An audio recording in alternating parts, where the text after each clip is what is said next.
He shoved the farmer with disdain, certain that no one would react. Yet the old horse moved in such an unexpected way that even the millionaire froze. The pain in Eleanor Jenkins' arthritic fingers was worse than usual this morning. She winced as she struck the match, her swollen knuckles protesting the simple movement. The small flame flickered to life, illuminating the converted horse stall she now called home.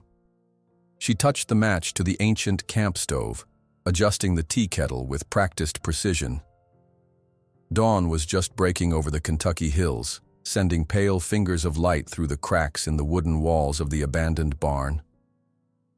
Eleanor had arranged her meager possessions with careful attention: a cot with a faded quilt, a trunk containing what remained of her clothes, and a small shelf holding the few books she'd managed to save. A framed photograph of her late husband Robert sat on an overturned crate beside her bed, his weathered face forever frozen in mid-laugh. "Another day, Robert," she murmured to the photograph. "Another day." The kettle began to whistle, and Eleanor prepared her morning tea in the chipped mug that had somehow survived the upheaval of her life. 4 years had passed since the bank took her home, the small farmhouse where she and Robert had spent 40 years building a life. 4 years since the 2008 economic collapse had swallowed her savings, her security, and nearly her dignity. Now, at 67, Eleanor Jenkins lived invisibly on the fringes of Shelby Creek, in an abandoned barn on the edge of the Thompson property. The Thompsons, kind but distant, pretended not to notice her presence. It was an arrangement of mutual convenience. She maintained the old barn and kept away trespassers, while they looked the other way when county officials came around asking questions. As she sipped her tea, memories surfaced of her childhood on the horse farms outside Lexington. She could still hear her father's voice. "Horses speak without words, Ellie. You listen with your eyes, your hands, your heart." Her father had been a horse handler for one of the prestigious breeding operations, teaching Eleanor everything he knew about the powerful, sensitive animals. Those lessons had shaped her entire life, creating an intuitive understanding that formal education couldn't provide. A soft whimpering interrupted her thoughts. Eleanor set down her mug and moved toward the back of the barn where her patients resided. "Good morning, everyone," she called softly. The three-legged shepherd mix thumped his tail against the hay-covered floor. Nearby, a one-eyed tabby cat stretched languidly from her nest of blankets. In a separate stall, a young raccoon with a splinted leg chittered a greeting. "Breakfast is coming, Mr. Lincoln," she assured the dog, bending carefully to scratch behind his ears. Her joints protested, but the animal's grateful eyes made the pain worthwhile. Eleanor's makeshift animal sanctuary had developed organically. First came Mr. Lincoln, found bleeding by the roadside after being hit by a truck. Then Matilda the cat, dropped off secretly in a cardboard box. The raccoon had appeared on her doorstep just last week, brought by the Thompsons' youngest son who'd found it caught in an old fence. Word had spread quietly through Shelby Creek that the old Jenkins widow had a way with hurt creatures. People who couldn't afford veterinary care, or couldn't be bothered with it, now occasionally left injured animals near her barn. As she measured out the day's food portions, a distant rumble of machinery drew her attention. Through the barn door, Eleanor could see construction vehicles moving along the road to the adjacent property. The historic Blackwell estate, empty for nearly a decade, had recently been purchased by some wealthy businessman from New York. For weeks, trucks and workers had been transforming the once stately colonial mansion and grounds. "More changes coming," she murmured to Mr. Lincoln, who had hobbled to her side. "Let's hope they're the kind that leave us be." After feeding her animals, Eleanor bundled up against the autumn chill and set out to gather wild apples from the abandoned orchard that straddled the property line. The morning fog hung low over the rolling hills, wrapping the landscape in ethereal white. She hummed an old bluegrass tune as she walked, her breath visible in the crisp air. The peace of the morning shattered with the sound of shouting men and the distinctive whinny of a horse in distress. Eleanor froze, her basket half filled with small, tart apples. The commotion came from the direction of the Blackwell estate. Through the thinning fog, she could make out a flurry of activity around an elaborate horse trailer parked before the newly renovated stables. Men in uniforms were struggling with something. No, someone. A magnificent black horse reared and twisted, fighting against multiple handlers who strained to control him. Eleanor unconsciously stepped closer, drawn by the animal's obvious distress. From her vantage point behind a stand of oak trees, she could see the horse clearly now, a thoroughbred, standing at least 17 hands high, with powerful muscles rippling beneath a coat that gleamed like polished onyx even in the dim morning light. But it was the animal's eyes that captured her attention, wild with terror, rolling white at the edges. "Get the sedative!" shouted a man in an expensive suit, standing well back from the fray. "I won't have $1 million investment injuring itself or my staff." The horse reared again, nearly pulling free from the multiple lead ropes attached to his halter. One handler was thrown to the ground, scrambling away as hooves crashed down inches from his head. A balding man in a veterinarian's coat approached with a syringe, but the horse's violent movements made injection impossible. "Mr. Blackwell, we need to get him into the stall first," the vet called to the suited man. "He's too agitated for safe handling." "Then get more men," Blackwell snapped. "I didn't pay 6 figures for an uncontrollable beast." Eleanor's heart ached as she watched the magnificent animal's terror. Everything about the handler's approach was wrong. Too many people, too much noise, too much force. They were escalating the horse's fear with their own anxiety and aggression. Eventually, through sheer numbers, they managed to force the trembling horse into the stable. Even from a distance, Eleanor could hear the animal's frantic movements inside, hooves striking wood, body slamming against stall walls. A few minutes later, the veterinarian emerged, removing latex gloves. "He's sedated now, Mr. Blackwell. Should be calm for the next few hours." "Will he be ready for the Thompson party next weekend?" Blackwell demanded. "I promised my guests a display of Kentucky's finest horseflesh." "That's optimistic," the vet hedged. "Thunder has severe behavioral issues. The accident at Churchill Downs left more than physical scars." "Thunder?" Eleanor whispered to herself, recognition dawning. 2 years ago, the racing world had been shocked when a championship thoroughbred named Thunder's Fury had crashed during the final stretch at Churchill Downs. The accident had killed his jockey instantly and left the horse severely injured. She remembered the newspaper headlines, the debates about whether the valuable animal should be euthanized. "I didn't acquire him for his winning personality, Dr. Mitchell," Blackwell was saying, his voice carrying in the morning air. "I acquired him because everyone said it couldn't be done. Either break his spirit or break him down. I don't particularly care which. Just make it happen." Eleanor backed away silently, her apple gathering forgotten. That poor creature, she thought, from celebrated champion to trophy of human ego. As she returned to her barn, her mind kept returning to the horse's eyes, not angry, but terrified, not vicious, but violated. Over the next few days, Eleanor heard the commotion from the Blackwell stables, shouts, crashes, the occasional scream of a horse in distress. From conversations overheard in town, she learned that Thunder had injured 2 handlers already, earning a reputation as unmanageable and dangerous. "Shame about that horse," Old Pete at the general store had commented. "Used to be something special. Now they're just waiting for Blackwell to tire of his new toy and send it to the glue factory."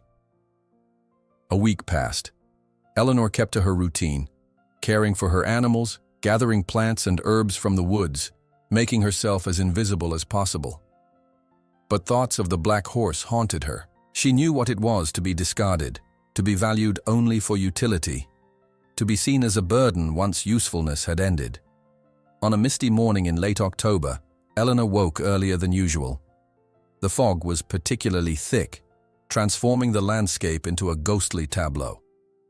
She wrapped her threadbare cardigan tightly around her thin frame and set out to gather the last of the season's wild apples before frost claimed them. She was halfway to the orchard when she heard it. Thundering hoofbeats, panicked shouts, the unmistakable sounds of chaos. Through the dense fog came a dark shape, moving with incredible speed despite its size. The black horse, Thunder, had escaped. Blood streaked his gleaming coat, fresh wounds from whatever desperate measures the handlers had employed. His eyes were wild, nostrils flared, powerful legs driving him forward in blind panic. Behind him, distant figures gave chase, but the horse was outdistancing them easily. Eleanor stood frozen in the open field, her basket of apples clutched against her chest. The massive horse was heading directly toward her, 2,000 pounds of terrified muscle and bone. Local farmhands who had joined the chase stopped in their tracks, too far away to help. One shouted, "Get out of there, lady! He'll trample you!" But Eleanor remained still. Something inside her, some ancient instinct born from a lifetime with horses, told her that movement now would only escalate the danger. Instead, she slowly set down her basket and straightened, making herself visible but non-threatening. Thunder spotted her and hesitated, powerful legs slowing from a gallop to a trot. He circled once, snorting clouds of vapor into the cool air, sides heaving from exertion. Blood trickled from welts across his hindquarters and flanks, evidence of a whip used with more frustration than skill. The onlookers watched in horror, certain they were about to witness a tragedy. Dr. Mitchell, huffing as he caught up to the pursuing group, grabbed a worker's arm. "Don't startle him further. That poor woman." But something extraordinary was happening in the field. Thunder had stopped completely, standing 20 feet from Eleanor, his massive chest rising and falling rapidly, ears flickering back and forth, assessing, questioning. Eleanor stood perfectly still, her eyes never leaving the horses. When she finally spoke, her voice was barely audible, yet somehow carried across the misty field. "I know what it's like to lose everything too, boy." The simple words, spoken with quiet understanding rather than fear, seemed to register with the animal. His breathing slowed slightly. His ears, previously pinned back in defensive posture, shifted forward with interest. Eleanor raised one gnarled hand, stopping inches short of reaching toward him. The distance between them remained. She didn't attempt to close it. The standoff continued for what seemed an eternity, but was perhaps only minutes. Then, almost imperceptibly, Thunder lowered his proud head and took one tentative step forward. He stretched his neck, nostrils flaring as he caught her scent. With a gentleness that belied his size and previous aggression, the horse touched his muzzle to Eleanor's outstretched palm. The gathered workers watched in stunned silence. Dr. Mitchell whispered, "In 30 years of veterinary medicine, I've never seen anything like this." The moment shattered with the arrival of a black Cadillac, tires spraying mud as it skidded to a stop. Richard Blackwell emerged, his tailored suit incongruous against the rural landscape. "Get that vagrant away from my investment," he shouted, striding forward. At the harsh voice, Thunder's head jerked up, his body tensing again. But when the handlers rushed forward with ropes, the horse positioned himself between them and Eleanor, as if protecting her. "Stop," Dr. Mitchell called out. "You'll just set him off again." Blackwell turned to Eleanor, his face flushed with anger. "You, get away from that horse. Do you have any idea what he's worth?" Eleanor met his gaze steadily. "I know exactly what he's worth, Mr. Blackwell. The question is whether you do." She turned back to Thunder and spoke in that same soft voice, words meant only for the horse's ears. Gradually, the animal's tension eased. With Eleanor walking slowly beside him, never touching him, but maintaining a constant presence, Thunder allowed himself to be led back toward the stables. The handlers followed at a respectful distance, ropes hanging unused in their hands. At the stable entrance, Eleanor stopped. Thunder paused too, as if reluctant to return to his confinement without her. She reached up and gently stroked his neck, feeling the powerful muscles quivering beneath her touch. "I'll come back tomorrow," she whispered. As she turned to leave, she caught one last glimpse of Thunder's eyes. The wild terror had receded, replaced by something she recognized instantly. The first fragile spark of recognition, as if two broken souls had somehow found momentary comfort in each other's presence. The morning mist still clung to the fields as Eleanor made her way back to her makeshift home. The image of Thunder's eyes, that momentary flicker of recognition, etched in her mind. It had been years since she'd connected with a horse that way, that silent language she'd known since childhood. 3 miles separated Eleanor's barn from the Blackwell estate, a distance that seemed insignificant in her youth, but now challenged her aging joints. Yet the next morning, she rose before dawn, packed a small cloth bag with dried apples, and set out despite the fine drizzle that dampened the Kentucky hills. Going somewhere special? Mr. Lincoln tilted his head as she adjusted her worn rain hat. Made a promise, Eleanor replied, patting the 3-legged dog. You watch over things now. The rain intensified as she walked, soaking through her threadbare coat. By the time she reached the elaborate wrought iron gates of the Blackwell property, she resembled nothing so much as a drowned sparrow. A security guard eyed her suspiciously from his booth. Help you, ma'am? His tone suggested he had no intention of helping her at all. I'm here for the horse, Eleanor said simply. Thunder. The guard snorted. Lady, that beast nearly killed 2 men yesterday. Nobody's here for the horse except maybe the vet with a needle. Eleanor met his gaze steadily. Mr. Blackwell saw me with him yesterday. You might want to check before turning me away. Reluctantly, the guard made a call. After a brief, terse conversation, he waved her through with obvious skepticism.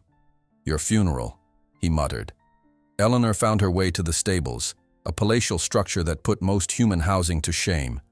Italian marble floors, brass fixtures, climate-controlled stalls.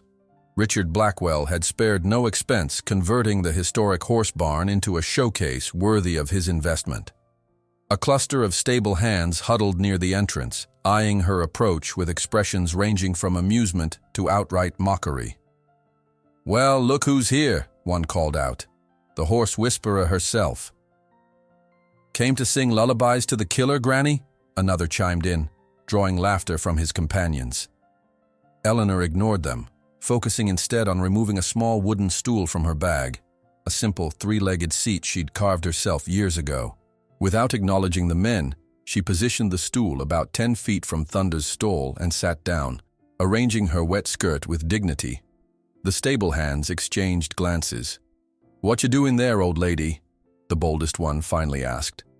Sitting, Eleanor replied without looking up. She reached into her pocket and withdrew an ancient harmonica, tarnished with age but lovingly polished. The men's laughter grew louder. She thinks she's going to tame Thunder with hillbilly music. Eleanor raised the harmonica to her lips and began to play. The sweet, mournful notes of Red River Valley filled the stable, an old bluegrass standard her grandfather had taught her when she was barely tall enough to reach his knee. Her arthritic fingers moved with surprising dexterity across the instrument, finding each note with practiced precision. From inside the stall came the sound of movement, hooves shifting on expensive bedding. The stable hands fell silent, their mockery forgotten as they watched for the horse's reaction. Thunder remained at the far back of the luxurious stall, his dark form barely visible in the shadows. But his ears had pricked forward, swiveling to capture the unfamiliar sounds. Eleanor played for nearly 30 minutes, moving from one old Kentucky tune to another. When she finally stopped, she simply sat in silence, her hands folded in her lap. That's it? One of the stable hands finally asked. That's your grand horse training technique? Eleanor tucked the harmonica away. Not training anything, she replied. Just visiting.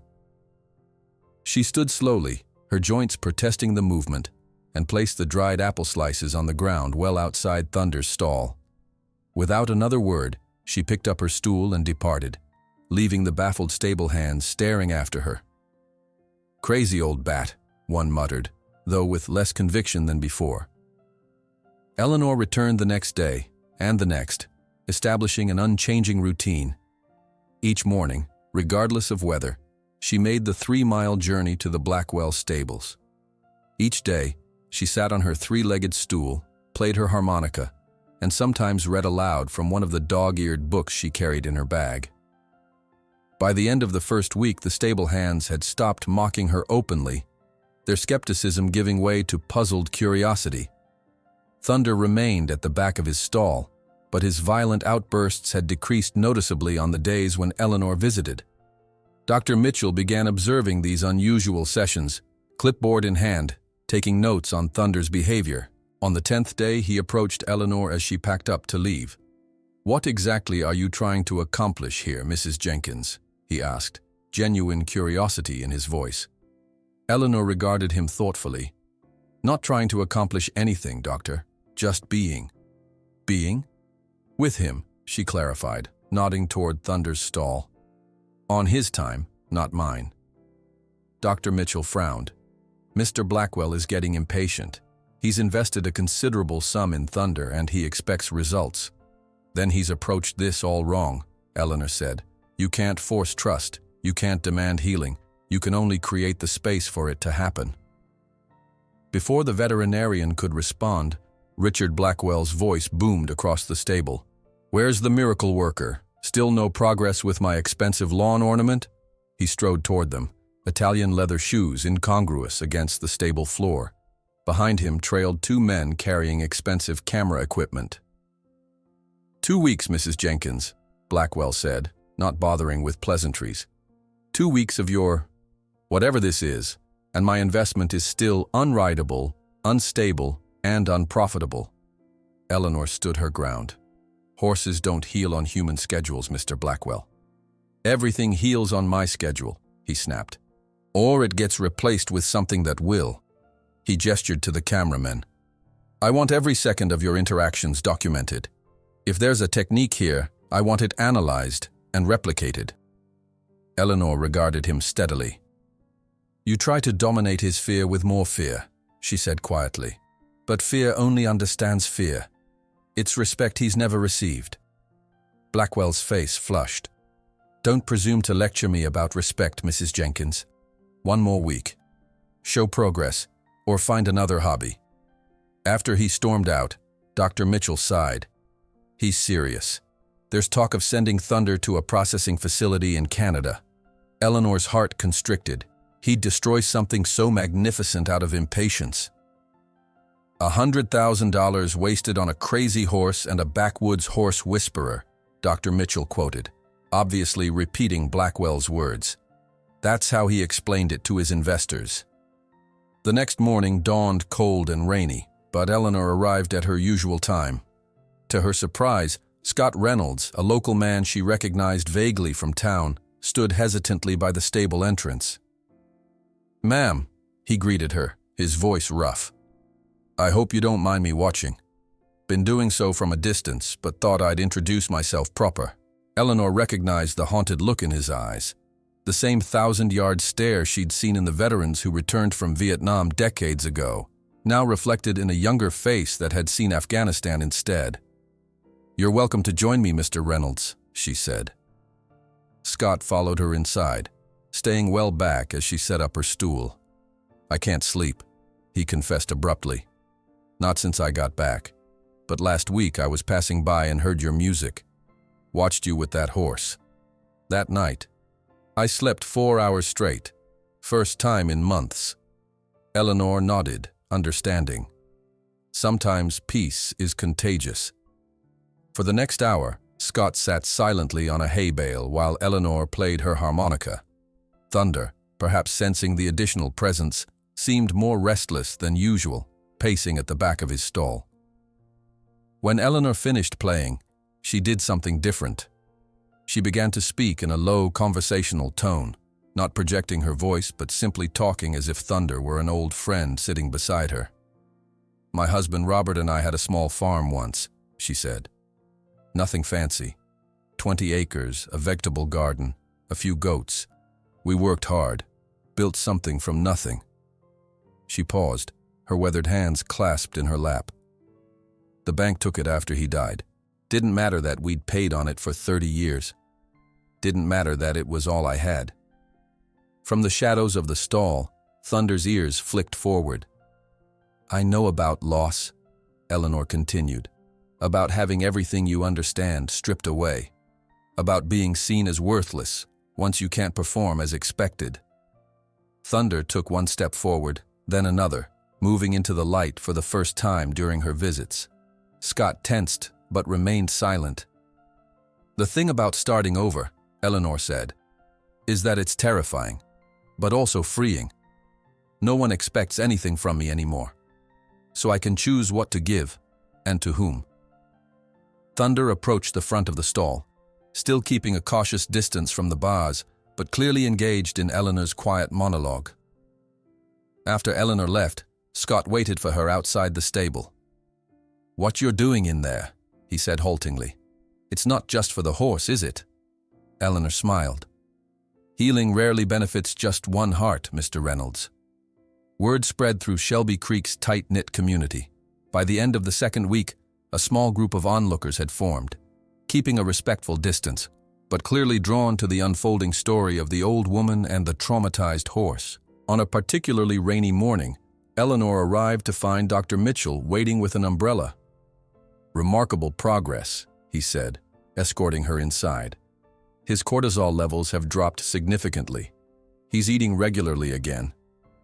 Eleanor nodded, unsurprised. She set up her stool, closer to the stall than ever before. As she played her harmonica, Thunder approached the bars, his powerful neck extended. When she finished, she slowly reached into her pocket and placed an apple on her open palm. She held it out, not pushing forward, simply offering. Time seemed to stretch as Thunder regarded her hand. Then, with deliberate gentleness, he extended his muzzle through the bars and took the apple, his lips velvety against her palm. Dr. Mitchell, who had been filming the interaction, lowered his camera in astonishment. "I need to share this with my colleagues," he murmured. "They won't believe it." By the end of the third week, the story of the horse whisperer of Shelby Creek had spread throughout the county. Local farmers, initially skeptical, now nodded respectfully when Eleanor passed. More veterans had joined Scott, sitting quietly during her sessions, finding unexpected peace in the slow dance of trust unfolding before them. "Watching you two," Scott confided one day, "makes me believe scars can heal." A reporter from the Lexington Herald observed a session and approached Eleanor afterward. "This isn't training," she noted. "It's more like a conversation." Eleanor smiled. "Everything alive wants to be heard," she replied. "Sometimes we just forget how to listen." Blackwell, noting the growing attention, shifted strategies.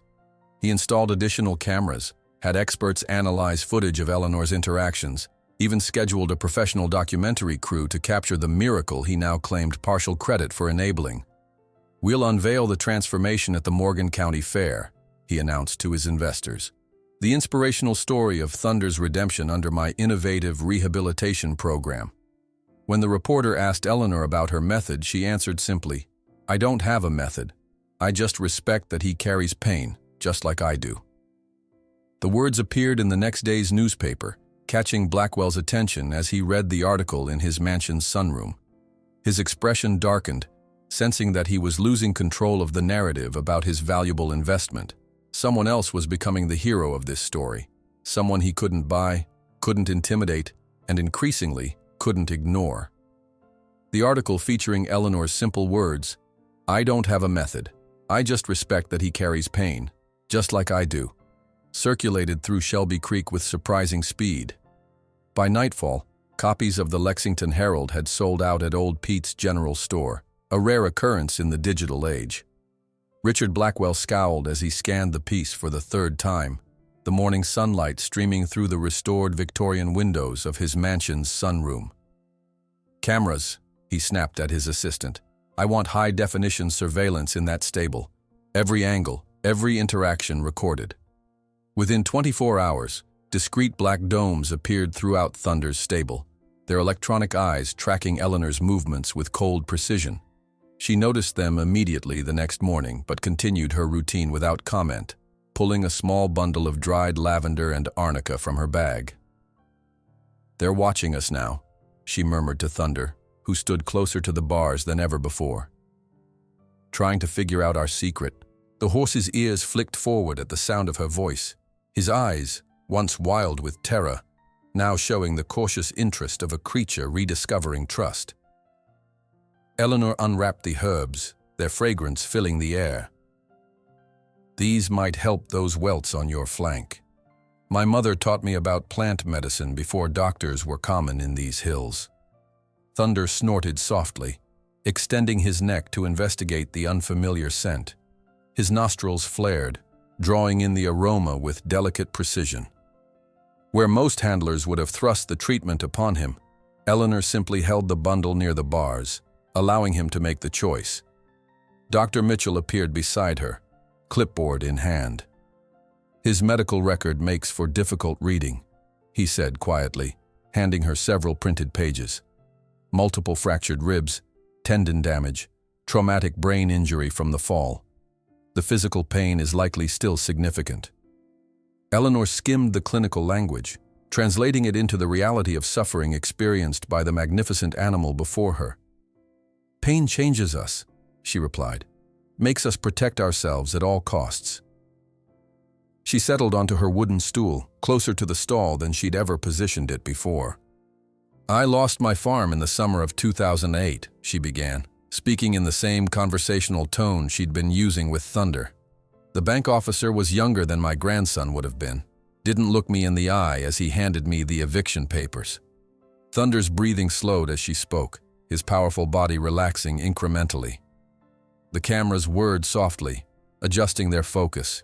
Robert, my husband, had been gone 3 years by then. Heart attack while fixing the north fence. Eleanor continued her gentle monologue, weaving the story of her life's collapse. "They gave me 2 weeks to leave the place we'd built from nothing. 40 years of memories reduced to whatever would fit in my station wagon." Thunder took another step forward, now standing directly behind the bars, his dark eyes fixed on Eleanor with unmistakable attention. "We're both survivors, you and I," she said, meeting his gaze steadily. "Both carrying more than others can see." From the corner of her eye, Eleanor noticed Dr. Mitchell discreetly filming with his phone, his clinical detachment softened by evident wonder. 3 days later, after careful consideration and countless gentle conversations, Eleanor did something that made the stable hands hold their breath collectively. She asked Dr. Mitchell to unlock Thunder's stall. "Are you certain?" the veterinarian asked, his professional caution warring with growing trust in Eleanor's judgment. Eleanor nodded. "It's time." The stable hands positioned themselves strategically around the area, ready to intervene. Eleanor asked them all to step back, giving Thunder space to feel unthreatened. When Dr. Mitchell slid the heavy bolt open, the metallic sound echoed through the suddenly silent stable. Eleanor stood perfectly still as the door swung open, creating an invisible threshold between Thunder's forced confinement and potential freedom. The massive horse tensed visibly, muscles quivering beneath his ebony coat. "Your choice," Eleanor said softly. "Always your choice." For long moments, Thunder remained frozen, assessing this unexpected development. Then, with deliberate caution, he took a single step forward, crossing the threshold. Another step brought him within arm's reach of Eleanor, though she made no move to touch him. The horse lowered his proud head, nostrils flaring as he inhaled the familiar scent of her worn jacket, lavender linseed oil from her arthritis salve, the faint trace of harmonica metal on her fingers. His breath warmed her chest as he investigated, cataloging her essence with animal thoroughness. Eleanor remained motionless, her breathing steady despite the thundering of her heart. When she finally raised her trembling hand, the movement was glacier slow, telegraphing every intention. Her fingers hovered inches from Thunder's mane, not completing the connection. It was Thunder who closed the final distance, leaning his neck slightly to meet her waiting hand. The contact was electric, warm horsehair against weathered skin, a circuit completed after weeks of patient preparation. Eleanor's eyes filled with silent tears that tracked down her lined face. Dr. Mitchell, recording the moment, whispered hoarsely to Scott Reynolds, who had become a regular observer. "In 30 years of veterinary medicine, I've never witnessed anything like this." Scott nodded, his own eyes suspiciously bright. "She sees him," he replied simply. "Really sees him." News of the breakthrough spread like wildfire through Shelby Creek's community networks, church groups, diner conversations, feed store exchanges. What had begun as curiosity about an eccentric old woman evolved into something approaching reverence. Farmers who had initially scoffed now found reasons to drive past the Blackwell property, hoping to glimpse Eleanor and Thunder together. Blackwell, however, viewed the growing attention with calculating eyes. "My property is becoming a tourist attraction," he complained to his staff, even as he instructed his marketing team to develop promotional materials featuring both Eleanor and Thunder.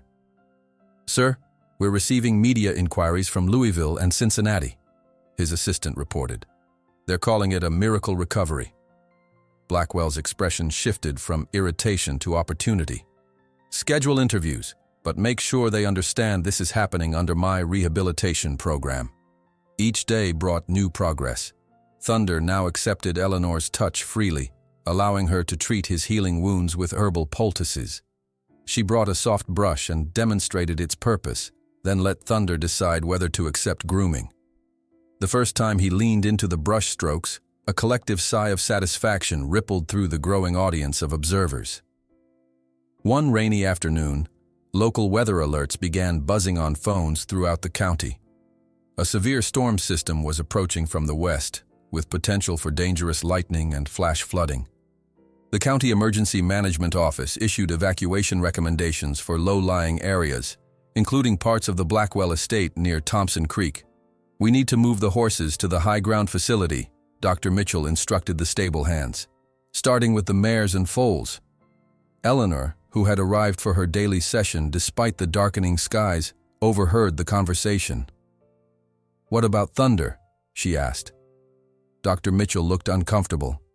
"He's never been transported without heavy sedation since the accident. With the storm coming and resources stretched thin, I'll stay with him," Eleanor said firmly. "Mrs. Jenkins, this isn't just a thunderstorm. The creek could rise 6 feet in hours." "He's never weathered a storm without drugs," Eleanor replied. "He needs to learn he can survive it. I won't abandon him." Despite vehement objections from Blackwell's staff, Eleanor remained as night fell and the storm intensified. Thunder grew increasingly agitated as thunder, his namesake, began to crack overhead, the sound too similar to the starting gates that had begun his traumatic racing career. The stable lights flickered and died as the power failed, leaving only emergency generators illuminating the central corridor. Other horses whinnied in distress, their fear palpable in the electrified air. Thunder began pacing frantically, his hooves striking the floor with escalating force.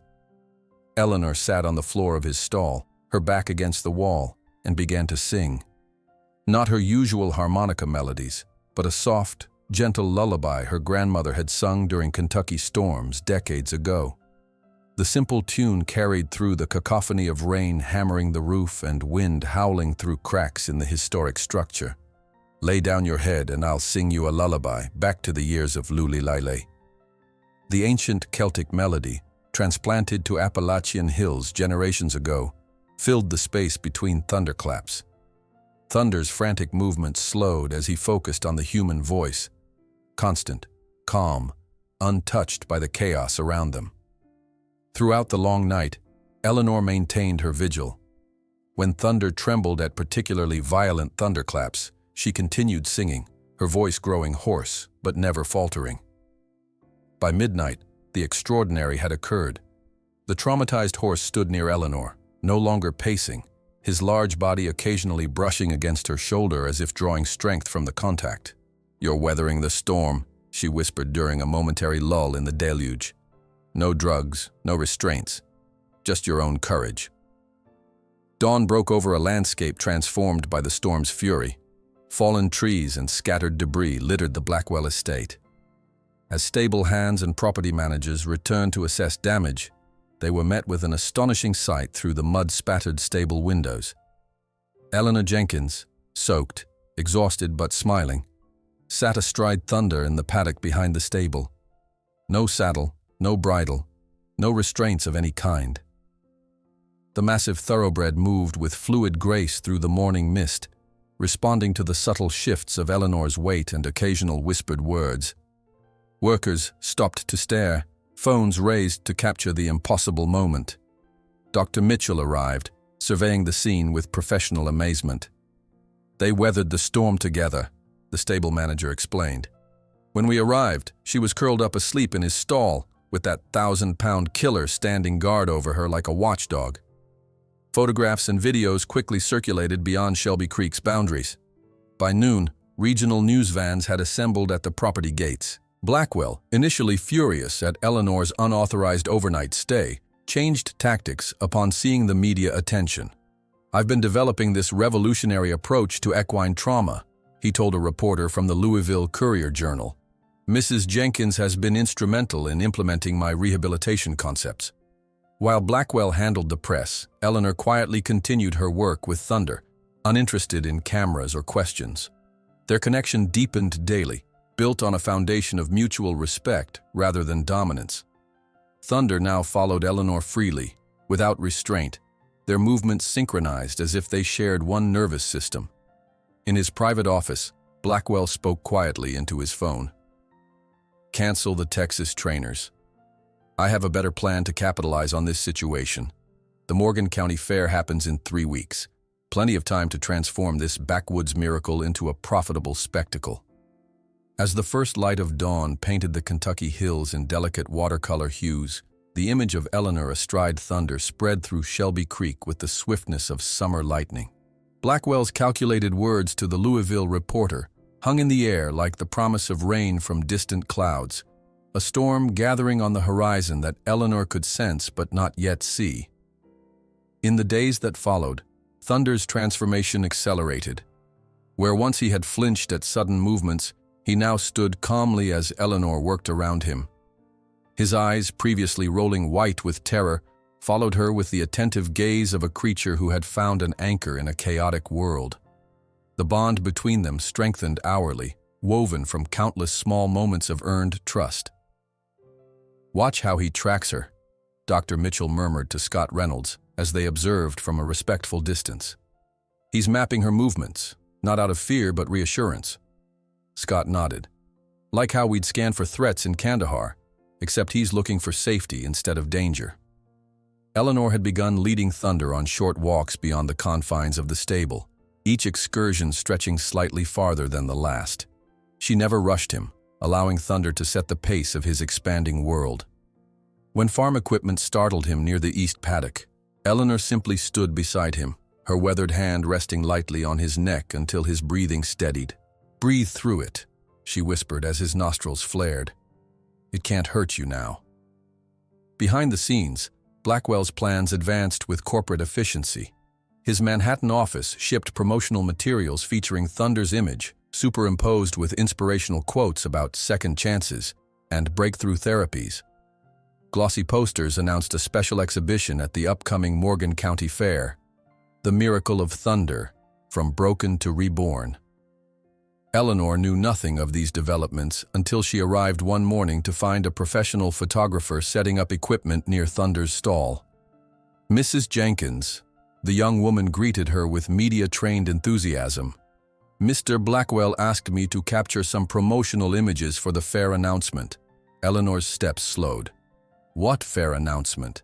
Before the photographer could respond, Blackwell himself appeared, impeccably dressed despite the early hour. "Eleanor, perfect timing." His use of her first name, a forced familiarity he'd never employed before, immediately raised her guard. "We're finalizing details for Thunder's triumphant public debut at the Morgan County Fair. 3 weeks from now, he'll showcase his remarkable recovery before hundreds of people." Eleanor's chest tightened. The fair, all those crowds, noises, smells, he's not ready for that kind of stimulation. Blackwell's smile remained fixed. "Which is why we have 3 weeks to prepare him. Your work has been unexpected in its effectiveness." He gestured toward the stable's new additions, banners bearing his investment company's logo alongside phrases like, "The Blackwell Method of Equine Rehabilitation." Eleanor studied the man before her, seeing clearly for the first time the carefully constructed facade. "What happens to Thunder after the fair?" "After?" Blackwell waved dismissively. "I'm planning something special. A sanctuary, actually. Your connection with him has inspired a whole new direction for my investments." The words sounded hollow, rehearsed. Eleanor had heard similar empty promises throughout her life, from the bank that took her farm, from the insurance company that denied Robert's final medical claims, from the social services representative who explained why her situation didn't quite qualify for assistance. "I'd like to see those plans," she said quietly. Blackwell's smile tightened almost imperceptibly. "Of course. In due time. For now, let's focus on preparing Thunder for his moment in the spotlight, shall we?" That afternoon, Eleanor noticed unfamiliar men in expensive suits touring the property, pointing toward the stable and adjacent fields. Their presence troubled Thunder, who sensed her unease and grew restless in response. "Something isn't right," she confided to Dr. Mitchell as they watched Thunder pace his stall. "Mr. Blackwell is planning something beyond this fair exhibition." The veterinarian hesitated. "I'm not supposed to discuss this, but—" He glanced around before continuing in a lower voice. "There's been talk about Thunder's next career phase. Blackwell has connections with exhibition companies that feature reformed problem horses." Eleanor's blood ran cold. Exhibition companies? The kind that tour county fairs, showcasing extreme horsemanship. Dr. Mitchell's expression conveyed what his professional position prevented him from stating directly. These operations aren't known for their gentle methods. That night, Eleanor barely slept, her mind working through what she'd learned. By morning, she had made her decision. She arrived at the Blackwell estate earlier than usual, marching directly to the main house rather than the stable. The housekeeper seemed startled to find Eleanor on the doorstep. "Mr. Blackwell is in his morning meeting." "This won't wait," Eleanor interrupted, her usual gentle demeanor hardened by determination. She found Blackwell in his study, surrounded by marketing materials featuring Thunder's image. The surprise on his face quickly gave way to irritation at the interruption. "Mrs. Jenkins, this is highly irregular. What are your plans for Thunder after the fair?" Eleanor demanded, bypassing social niceties. Blackwell's expression smoothed into practiced neutrality. "As I mentioned, a sanctuary concept." "Stop lying," Eleanor said, her voice quiet but firm. "I've spent my life around horses and the people who exploit them. I know when I'm being managed." For a moment, Blackwell's mask slipped, revealing a flash of cold calculation.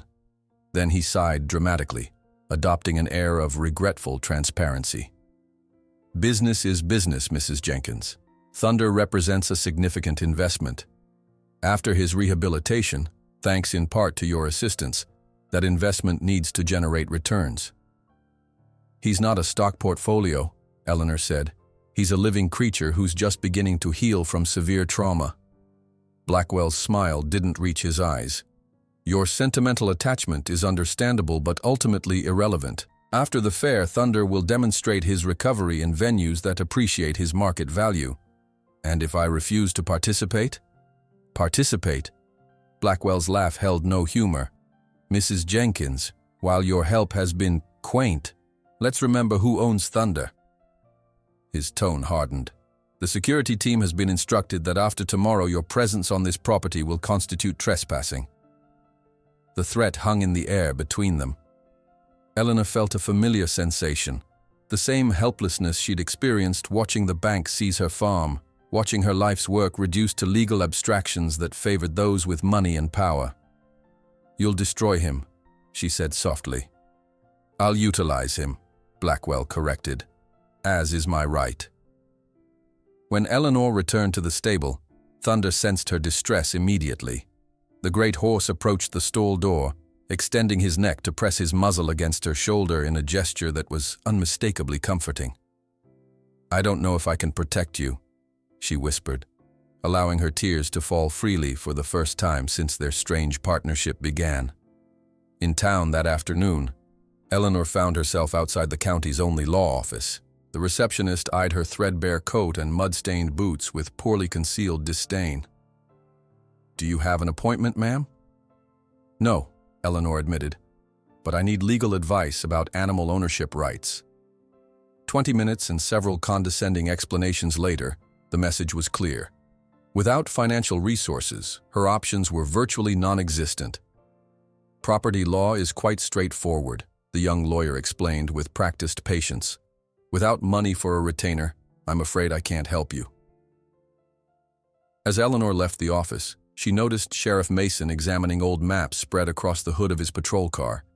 Curiosity momentarily displaced her despair. "Boundary dispute?" she asked, recognizing the topographical features of the county's eastern section. Mason looked up, recognition crossing his weathered face. "Mrs. Jenkins, actually, these are historical property records for the Thompson-Blackwell border areas. Something about these old survey markers doesn't match current records." Eleanor peered at the yellow documents. "My father used to talk about the original land grants in this valley. Said there were clauses in the deeds that most folks had forgotten." The sheriff studied her with newfound interest. "Your family's been here that long?" "5 generations, Eleanor confirmed. "My great-grandfather worked those hills before they were even properly surveyed."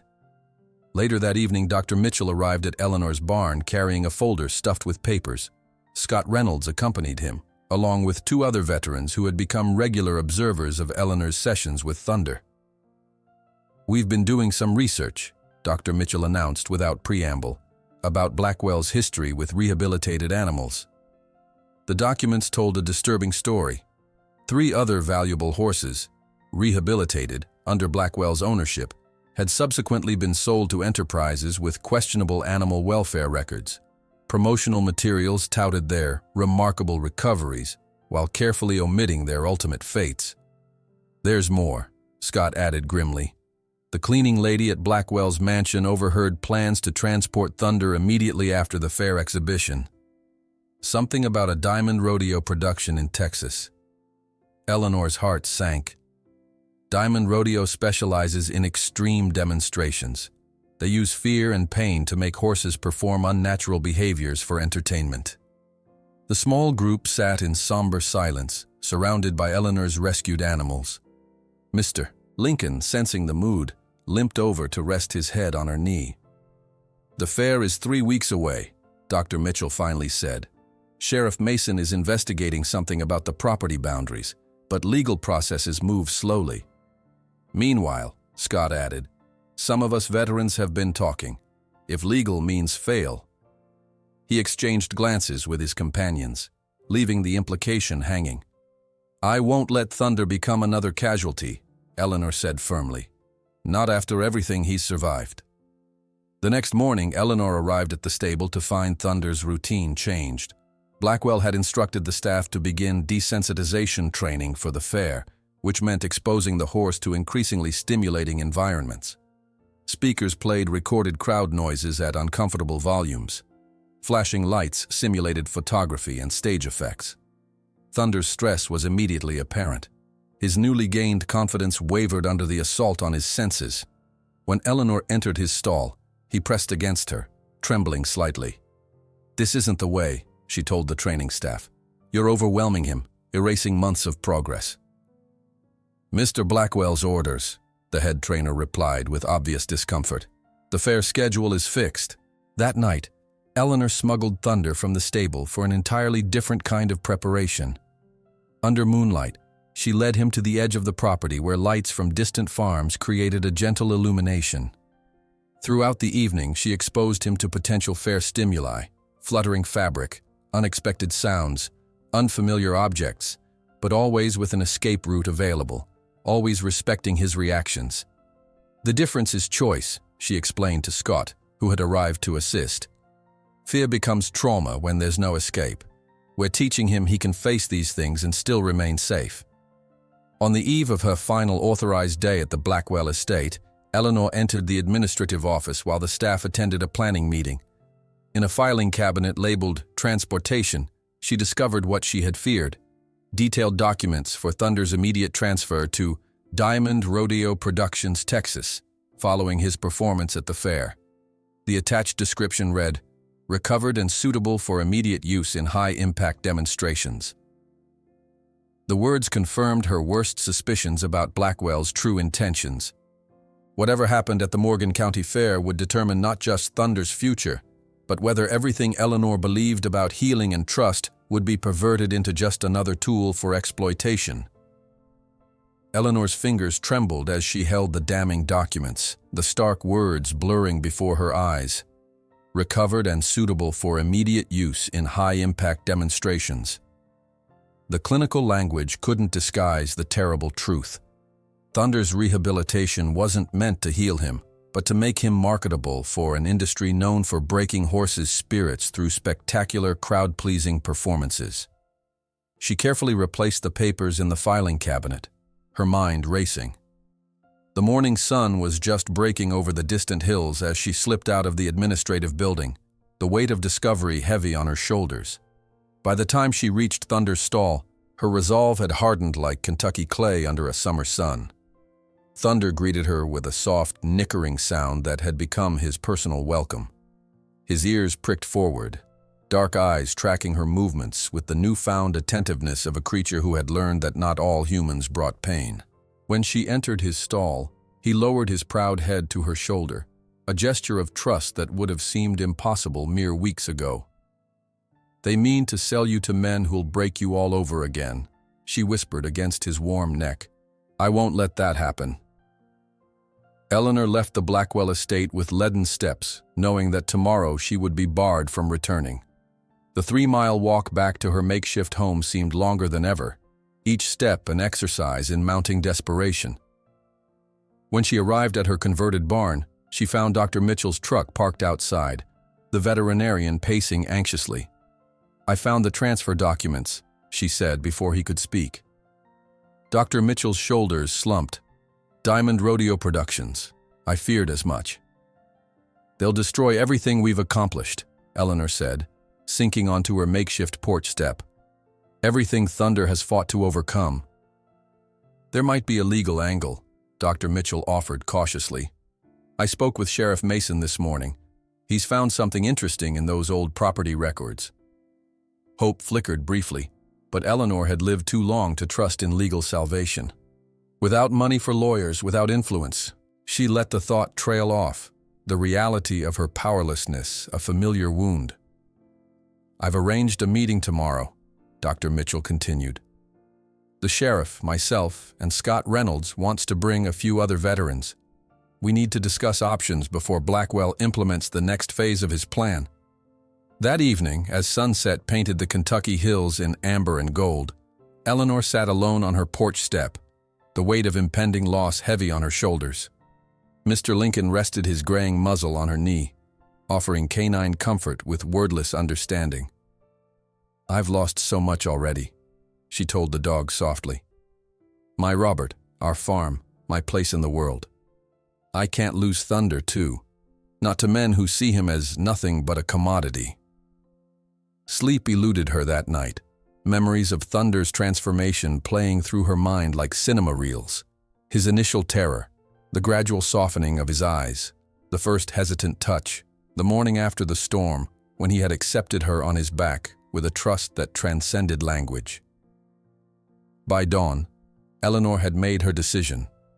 If legal channels failed, she would find another way. Some principles stood above property law, above money, above the systems that had failed her repeatedly throughout her life. The meeting at Sheriff Mason's office the following morning brought together an unlikely alliance. Dr. Mitchell arrived with clinical documentation of Thunder's rehabilitation. Scott Reynolds brought 3 fellow veterans who had found unexpected healing through witnessing Eleanor's patient work. The sheriff's desk was covered with historical maps and property documents, some yellowed with age. "These boundaries haven't been properly surveyed since 1978, Mason explained, pointing to the area where Eleanor's barn stood. "According to these original deed documents, there's a usucaption clause that pertains to the eastern section of what's now the Blackwell property." "Usucaption?" Eleanor repeated, unfamiliar with the legal term. "It's an old legal principle, adverse possession with special conditions," the sheriff clarified. "In simple terms, if someone openly occupies and improves a parcel of land for a certain period, they may establish legal ownership under specific circumstances." Dr. Mitchell leaned forward. "Are you saying Eleanor might have legal claim to part of that land?" "The Thompson family allowed her presence for years," Mason continued.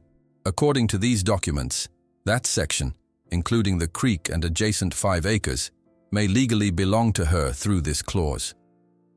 "What does this have to do with Thunder?" Eleanor asked, struggling to connect these property matters to her immediate concern. The sheriff traced a blue line representing Thompson Creek with his weathered finger. Kentucky has some interesting laws regarding animals that cross property boundaries. If an animal seeks refuge on someone's land of its own accord. A flicker of hope kindled in Eleanor's chest. That first morning when Thunder escaped and came to me in the field. "We have dozens of witnesses," Scott interjected. "Everyone saw that horse choose to approach you, to stay with you voluntarily." For the first time in days, Eleanor felt the weight on her shoulders lighten slightly. How long would it take to establish this legally? Mason's expression sobered. "That's the problem. Legal proceedings take time. Weeks, months even. The Morgan County Fair is just 12 days away. And Blackwell has resources we can't match," Dr. Mitchell added grimly. "High-powered lawyers, political connections." Scott Reynolds, who had been quietly listening, finally spoke. "Which is why we need a plan B." He exchanged meaningful glances with his fellow veterans. If the law can't protect Thunder in time, Eleanor understood the implication immediately. "I won't let anyone risk their freedom for this." "With respect, ma'am," Scott replied with quiet intensity, "some of us have already risked everything for causes far less worthy. This is about right and wrong, plain and simple." As the meeting concluded, Sheriff Mason pulled Eleanor aside. "Keep building your case with Thunder. Document everything.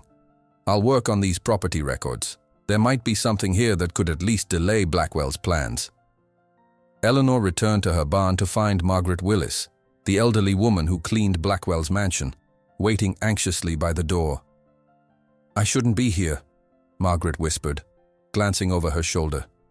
"But you need to know. Mr. Blackwell has other animals on other properties. I've seen pictures, documents. What happens to them?" Her voice broke. "It isn't right." "Do you have proof?" Eleanor asked quietly. Margaret nodded, slipping a small envelope from her pocket. "Copied from his private files. Pictures of before and after. Training methods that no decent person would use." The photographs inside the envelope turned Eleanor's stomach. Proud animals broken through systematic cruelty, all to perform unnatural tricks for human entertainment.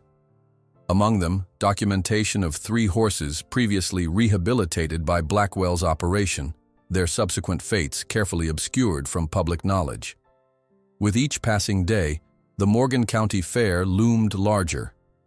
Eleanor spent her nights researching legal precedents at the county library's ancient computer, printing case histories with coins scrounged from her meager savings.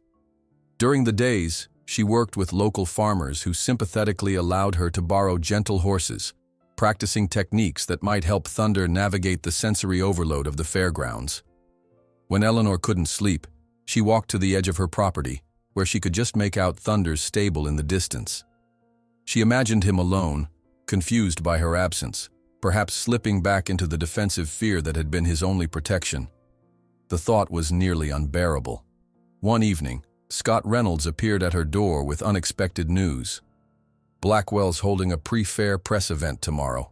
Local media, some folks from Louisville stations too, showing off Thunder's miraculous recovery to build publicity.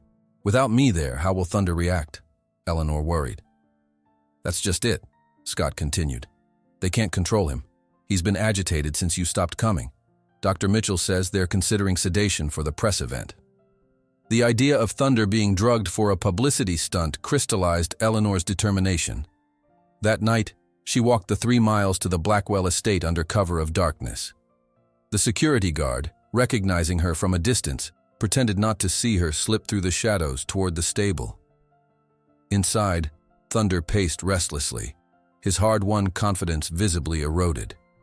When he caught Eleanor's scent, he rushed to the stall door, nickering softly in recognition. She pressed her forehead against his, whispering reassurances. "I'll find a way," she promised, "whatever it takes." On the morning of Blackwell's press event, Eleanor stood on the public road outside the estate gates, watching reporters and photographers file in. She had spent the night drafting a statement with Dr. Mitchell's help, a clear factual account of Thunder's rehabilitation and Blackwell's plans to exploit him. "They'll try to discredit you," Dr. Mitchell had warned, "paint you as a delusional old woman." "I've been discounted and dismissed my entire life," Eleanor had replied with quiet dignity, "but facts are still facts." As the last media van passed through the gates, Eleanor noticed Sheriff Mason's patrol car approaching slowly. He pulled alongside her, window rolling down. "Thought you might want to see this," he said, handing her a thick folder of legal documents. "Filed with the county clerk this morning. Preliminary injunction based on the 1978 Use Caption Clause and Kentucky's Animal Refuge statutes." Eleanor flipped through the pages, struggling to comprehend the legal terminology. "What does this mean?" "It means we have grounds to challenge Blackwell's complete ownership rights over Thunder," Mason explained. "Not a guarantee, but enough to get a hearing and possibly delay any transfer until the court reviews the evidence." For the first time in weeks, Eleanor felt something beyond desperation, a fragile tendril of hope taking root. As the sun rose fully over the Kentucky hills on the day of the Morgan County Fair, Eleanor watched the preparations from her vantage point near the property line, her mind filled with one certainty. To save Thunder, she would need to face not just Blackwell, but the entire system that valued profit above compassion, ownership above relationship, and power above justice. While the sun rises on the day of the Morgan County Fair, Eleanor watches the preparations from her vantage point near the property line, her mind filled with one certainty. To save Thunder, she would need to face not just Blackwell, but the entire system that valued profit above compassion, ownership above relationship, and power above justice. The Morgan County Fair had been a cornerstone of Kentucky tradition for over a century, a celebration of rural life where farmers showcased prized livestock, children displayed 4-H projects, and families gathered for rare moments of communal leisure. But as Eleanor approached the transformed Blackwell property that morning, she hardly recognized the beloved institution. The traditional fairgrounds had been bypassed entirely, with Blackwell converting his estate into a private spectacle that merely borrowed the fair's name and timing. Workers erected elaborate tents with the Blackwell Investment Group logo emblazoned on white canvas. A temporary grandstand faced a newly constructed show ring, its dirt floor raked into perfect patterns. Sound equipment worth more than Eleanor's entire barn was being tested, its bass thumping incongruously against the pastoral landscape. Catering trucks unloaded champagne and gourmet hors d'oeuvres rather than the cotton candy and corn dogs that had defined the fair for generations. "It's not a county fair," Scott Reynolds muttered as he pulled his pickup alongside Eleanor. "It's a corporate branding event." Eleanor nodded, watching as uniformed security guards established checkpoints at every entrance. "Has anyone seen Thunder this morning?" "Dr. Mitchell says he's been agitated since dawn. They're keeping him isolated in the back stable, away from the preparations." A knot formed in Eleanor's stomach. Thunder's recovery had been built on consistency and earned trust. Change and isolation would heighten his anxiety, potentially triggering the defensive behaviors Blackwell's team had labeled as dangerous. She had seen it countless times, animals pushed beyond their capacity to cope, then punished for their natural responses to overwhelming stress. "I need to get to him," she said. Scott handed her a small two-way radio. "Channel 3. We've got veterans positioned throughout the grounds. Sheriff Mason is by the main entrance with those property documents, ready if we need the legal angle." Eleanor slipped the radio into her pocket and made her way toward a service entrance where delivery trucks were still arriving. Her plain clothes and determined stride gave her the appearance of yet another worker in the chaos of last-minute preparations. She had almost reached the stable area when a security guard stepped into her path. "Credential check, ma'am." Eleanor straightened her shoulders. "I'm here for Thunder." The guard consulted his tablet. "No Thunder on my list of approved personnel." "The horse," Eleanor clarified. "I'm here to prepare the horse for the presentation." Recognition dawned in the guard's eyes, followed by suspicion. "You're that Jenkins woman. Mr. Blackwell specifically said, is there a problem here?" Dr. Mitchell approached, veterinary bag in hand, official credential dangling from his neck. "She's not authorized," the the guard began. "She's with me," Dr. Mitchell interrupted. "Mr. Blackwell wants Thunder calm for the presentation. This woman is essential for that outcome." He lowered his voice conspiratorially. "Unless you'd prefer to explain to Mr. Blackwell why his star attraction is uncooperative on camera." The guard hesitated, then stepped aside with obvious reluctance. As they hurried toward the stables, Eleanor whispered, "Thank you." "Don't thank me yet," Dr. Mitchell replied grimly. "Thunder's condition has deteriorated significantly. They've been pushing him too hard, too fast." The moment Eleanor entered the stable, she heard it, the rhythmic thudding of hooves against wood, the sound of a frightened horse trying to escape confinement. The stable hands stood at a safe distance, exchanging worried glances as Thunder's powerful kicks rattled his stall door. "He's been like this since the sound equipment testing began," one worker explained. "Mr. Blackwell wants him in the demonstration ring in 2 hours, but nobody can get near him." Eleanor approached the stall slowly. Through the bars, she could see Thunder pacing frantically, sweat darkening his ebony coat. His eyes showed the white rim of panic, his ears flattened against his skull in the defensive posture she hadn't seen in weeks. "Thunder," she called softly. The horse froze mid-stride, nostrils flaring as he caught her scent, his ears pricked forward, head turning sharply toward her voice. For a moment, the panic in his eyes gave way to recognition, then confusion, as if he couldn't reconcile her presence with the chaos around him. "Open the door," Eleanor instructed.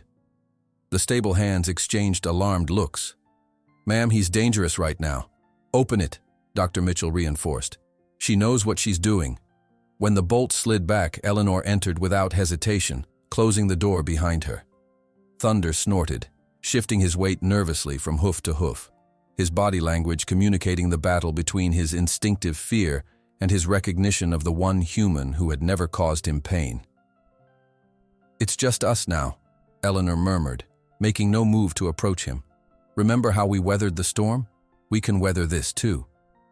For 15 minutes, Eleanor simply stood motionless, speaking in that same soft, conversational tone that had first broken through Thunder's defenses.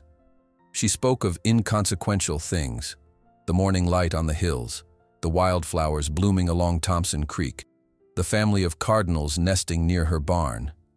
Gradually, Thunder's breathing slowed. His pacing ceased. The wild look in his eyes receded, replaced by the attentive gaze that had developed during their weeks together.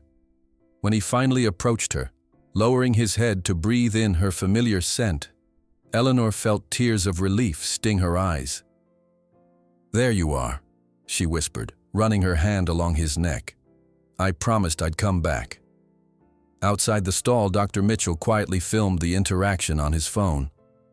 "Evidence," he mouthed when Eleanor glanced his way.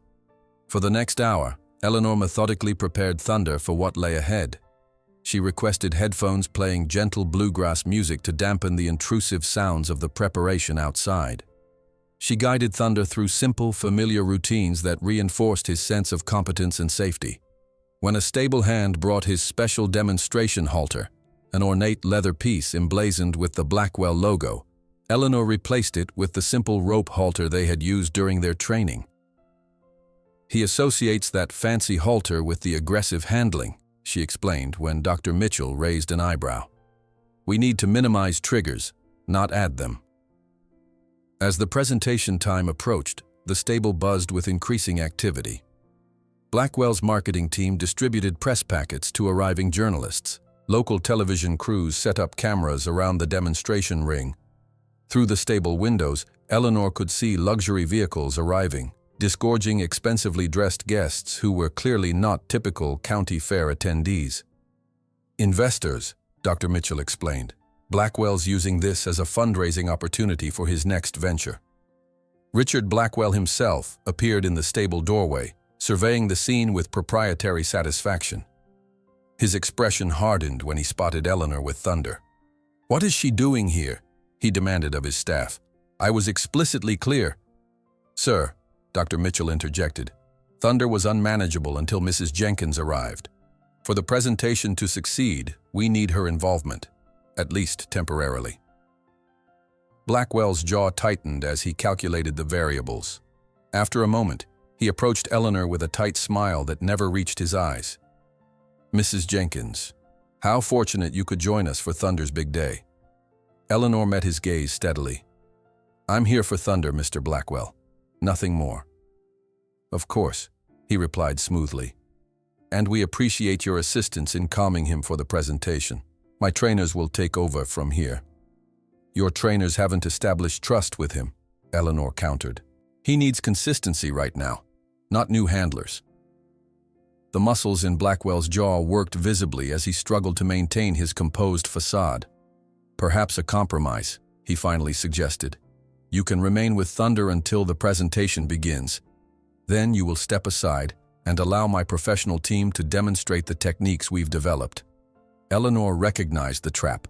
Blackwell needed her to calm Thunder, but had no intention of acknowledging her role in his rehabilitation. Once Thunder was manageable, she would be discarded, her connection with the horse erased from the narrative Blackwell was constructing. Before she could respond, a voice came over the loudspeakers, announcing the imminent start of the Miracle of Thunder presentation. Outside, hundreds of spectators settled into the grandstand, their excited murmurs creating a low hum of anticipation. "It seems we have no time to debate," Blackwell said with false regret. "Prepare him, please. My security team will escort you out once the demonstration begins." As Blackwell strode away, Dr. Mitchell whispered urgently to Eleanor. "Sheriff Mason is in position with the documentation. Scott and the others are stationed throughout the crowd. We're ready if you give the signal." Eleanor nodded, turning her attention back to Thunder. The horse sensed the rising tension, his muscles tightening beneath her hand. "Stay with me," she murmured. "Trust me a little longer." When the stable hands came to lead Thunder to the demonstration ring, Eleanor walked beside him, her presence a buffer between the horse and the overwhelming stimuli. The bright lights, the crowd's noise, the unfamiliar surroundings, all potential triggers for a traumatized animal. Yet Thunder moved forward steadily, his focus remaining on Eleanor despite the chaos surrounding them. At the entrance to the ring, Blackwell waited with a wireless microphone, his expression triumphant as he surveyed the gathered crowd. Camera flashes popped like lightning around the perimeter. Thunder's stride faltered, his nostrils flaring at the assault of sensory input. "Easy," Eleanor soothed, maintaining physical contact with his neck. "I'm right here." Blackwell stepped into the ring, arms spread wide as he addressed the audience.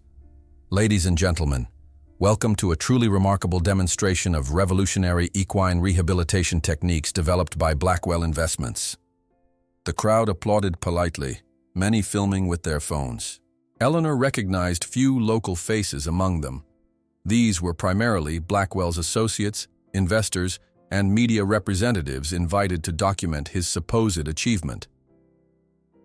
2 months ago, this magnificent thoroughbred was considered dangerous, unmanageable, a tragic waste of exceptional bloodlines and potential, Blackwell continued. Today, through our innovative approach to equine trauma, you will witness Thunder's complete transformation under the guidance of our expert training team. On cue, 3 trainers in matching Blackwell-branded uniforms entered the ring. Thunder's ears flattened instantly, his body tensing as he recognized the men who had used harsh methods during Blackwell's absence. "This is where you step aside, Mrs. Jenkins," Blackwell said quietly, his smile never wavering as he covered the microphone with his hand. "Security will escort you out." Eleanor felt Thunder's mounting anxiety as the trainers approached. His breathing quickened, muscles bunching beneath his gleaming coat. Everything they had worked for, the painfully earned trust, the careful rebuilding of confidence, teetered on the edge of destruction. "He won't perform for them," she warned Blackwell. "You're setting him up to fail." "He'll perform," Blackwell replied coldly, "or he'll demonstrate why problem horses are typically destroyed. Either outcome serves my purpose." As security guards moved toward Eleanor, Thunder's distress escalated visibly. He snorted, backing away from the approaching trainers, his eyes beginning to show the white rim of panic that had once been his constant state. "Ladies and gentlemen," Blackwell announced, Watch closely as our team demonstrates advanced techniques that have transformed this once dangerous animal into a model of rehabilitation. The lead trainer reached for Thunder's halter. The horse reared suddenly, powerful front hooves slicing through air where the man's head had been seconds earlier. The crowd gasped collectively. Cameras clicked frantically. The trainer scrambled backward, cursing. "Control that animal," Blackwell hissed, his composed mask slipping. The other trainers moved in with ropes, attempting to corner Thunder as he circled the ring in increasing distress. The horse's rehabilitation was unraveling before hundreds of witnesses, his terror returning in full force as he sought escape from the enclosure. "Where is the Jenkins woman?" Blackwell demanded, scanning the chaos. "Get her back in here immediately." When Eleanor was reluctantly ushered back into the ring, Thunder's reaction was immediate and unmistakable. Despite his agitation, he moved directly toward her, positioning himself between Eleanor and the trainers. His posture remained defensive, but his focus had shifted entirely to the one person who represented safety in his world of unpredictable threats. Blackwell, seeing his demonstration collapsing, grabbed the microphone again. "Ladies and gentlemen, a slight adjustment to our program. First, let me acknowledge our local helper who has been assisting our professional team during Thunder's rehabilitation process. The calculated diminishment of her role might have bothered Eleanor once. Now, with Thunder trembling beside her, such petty power plays seemed irrelevant. Mrs. Jenkins will help settle Thunder before our trainers demonstrate the advanced techniques we've developed," Blackwell continued smoothly. "This brief demonstration shows how even untrained individuals can apply the preliminary steps of our methodology." Eleanor placed her hand on Thunder's neck, feeling his pulse race beneath her fingers. "It's all right," she murmured. "I'm not leaving you again." As Thunder began to calm under her touch, Blackwell motioned impatiently to his trainers. "Now take over and show our guests what real professional training looks like." When the trainers approached again, Thunder's reaction was immediate. Ears flat, teeth bared, posture defensive. The lead trainer reached for a training whip, his intention clear. "Stop," Eleanor said, her quiet voice somehow carrying across the tense silence. "He's telling you he's not ready." "Get that vagrant away from my investment," Blackwell shouted, striding toward them. "Security, remove her now." The words, "Security, remove her now," echoed across the hushed arena as Blackwell's face contorted with barely controlled rage. Two burly security guards advanced toward Eleanor, their movements mechanical and practiced. The crowd, sensing genuine drama unfolding beyond the scripted presentation, leaned forward collectively. Thunder's reaction was immediate and visceral. His ears flattened completely against his skull, nostrils flaring as he positioned his massive body between Eleanor and the approaching men. There was no aggression in his stance, only protection, a barrier of muscle and bone shielding the one human who had shown him compassion. "Ma'am, you need to come with us," the lead guard said, reaching for Eleanor's arm. In that moment, something in Blackwell snapped. Perhaps it was the public challenge to his authority, or the realization that his carefully orchestrated spectacle was unraveling before valued investors. Whatever the trigger, his composed facade crumbled completely. "This is my event," he shouted, striding forward and physically pushing Eleanor aside. "This is my horse." The sudden movement, the raised voice, the aggressive gesture. For Thunder, it was too much. Memories of men with raised hands, of pain that followed shouting, flooded his heightened senses. But instead of rearing or bolting as he once would have, Thunder made a choice that left the audience gasping. As Eleanor stumbled from Blackwell's shove, Thunder moved with surprising gentleness for his size, positioning himself to support her faltering steps. His body became a living barrier between the fallen woman and the man who had pushed her. A profound silence descended over the arena. Even the most jaded observers recognized the significance of what they were witnessing. Not training or obedience, but a conscious choice by a creature society had dismissed as broken beyond repair. Dr. Mitchell, who had been filming discreetly from the sidelines, captured everything. Blackwell's assault, Thunder's protective response, the stunned reaction of the crowd, Nearby, several of Scott's veteran friends closed ranks, moving quietly toward the ring's entrance. "Get that beast under control," Blackwell shouted to his trainers, his face flushed with humiliation as he became aware of hundreds of phones recording his meltdown. "And someone remove this trespasser from my property." Sheriff Mason chose that precise moment to step forward, his weathered boots leaving distinct impressions in the immaculate show ring dirt. The badge on his chest caught the afternoon sunlight as he approached, official folder tucked under one arm. "That won't be necessary, Mr. Blackwell," he said, his voice carrying the quiet authority honed through decades of diffusing volatile situations. "I believe we have a property matter to discuss first." Blackwell's expression shifted from rage to wary calculation. "This is hardly the time or place, Sheriff." "On the contrary," Mason replied, opening the folder with deliberate slowness. "I've discovered something rather interesting in the county records. Something that directly pertains to Mrs. Jenkins and, by extension, to Thunder." The audience watched in rapt attention as this unscripted drama unfolded. Many of Blackwell's New York guests shifted uncomfortably, sensing the delicate power dynamics of rural communities they barely understood. The parcel of land where Mrs. Jenkins maintains her animal sanctuary legally belongs to her through an adverse possession agreement documented in 1978, Mason continued, his finger tracing the relevant sections of the yellowed document. "This includes certain rights regarding the creek that feeds your property and any animal that seeks refuge on those lands." Blackwell's expression hardened. "What nonsense is this? I have the deed to every acre of this estate." "Not quite," Mason corrected, extracting another document. "The eastern boundary line was redrawn incorrectly during the 1982 survey.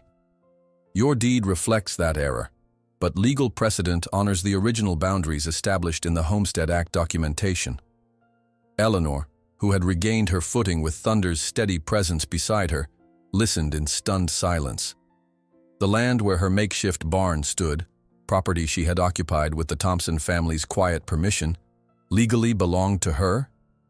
Furthermore, Mason continued, his voice taking on the formal cadence of legal recitation, Kentucky Statute 27.210 establishes that when a domestic animal crosses property lines of its own volition and seeks sanctuary, temporary custodial rights may be established by the receiving property owner.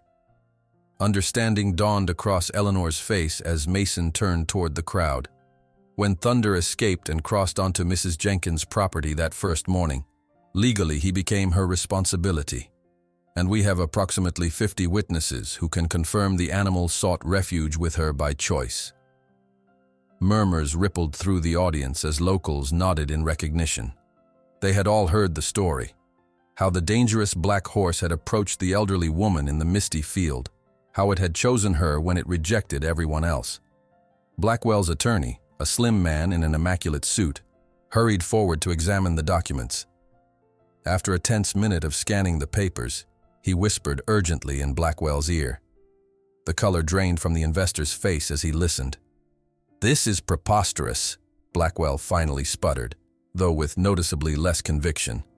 "You can't possibly expect to enforce some arcane boundary dispute from a century ago. I'll have my legal team—" "Your legal team will find that Kentucky courts have consistently upheld these particular statutes," Mason interrupted calmly. "Ask your attorney here. He seems to recognize the precedents I'm citing."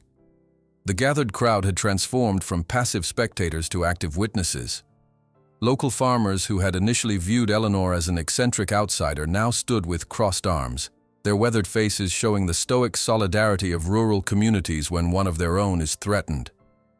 Several of Scott's veteran friends had positioned themselves strategically around the ring, their military bearing unmistakable despite their civilian clothes. Sensing the shifting mood, Blackwell attempted to regain control of the situation. "This is hardly the venue for legal disputes. We can discuss these claims in proper channels. For now, let's return to our scheduled presentation." He gestured to his trainers, who hesitantly approached Thunder again. The horse remained firmly beside Eleanor, his dark eyes tracking the men's movements with intelligent wariness. "I said control that animal," Blackwell demanded, his frustration boiling over as he strode toward Eleanor and Thunder. What happened next would be recounted in Shelby Creek for years to come. As Blackwell approached with raised voice and aggressive posture, Thunder didn't rear or strike out as everyone expected. Instead, with deliberate precision, the massive thoroughbred simply stepped forward, creating an unmovable barrier between Eleanor and Blackwell. The movement contained no aggression, only quiet, determined protection. It stopped Blackwell mid-stride, the primal instinct for self-preservation overriding his rage as he found himself facing 2,000 pounds of resolute horseflesh. The audience held its collective breath. In that suspended moment, the power dynamic visibly shifted. Blackwell, for all his wealth and influence, found himself physically checked by a creature he had viewed as merely an asset on a balance sheet. Eleanor placed her hand gently on Thunder's neck, feeling the strong, steady pulse beneath her fingers. "He's not being aggressive, Mr. Blackwell," she said quietly. "He's making a choice." From the crowd, a spontaneous sound arose, not quite applause, more a murmur of collective recognition. Even Blackwell's invited guests from New York exchanged glances that suggested the narrative they'd been sold was unraveling before their eyes. Dr. Mitchell stepped forward, phone in hand.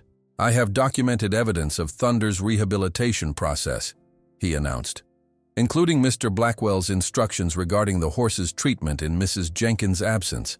I believe the Kentucky Equine Welfare Board would find it enlightening." Blackwell's attorney whispered urgently in his ear again, gesturing toward the exit. The calculus was clear.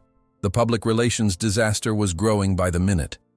"This isn't over," Blackwell hissed, backing away from Thunder's imposing presence. "I have resources you people can't imagine.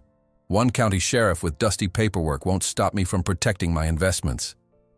Sheriff Mason smiled thinly. "Perhaps not, but 50 witnesses, documented evidence of animal mistreatment, and the fact that you just assaulted an elderly woman on camera might give even your expensive lawyers pause." Eleanor, who had remained quiet throughout much of the confrontation, finally spoke.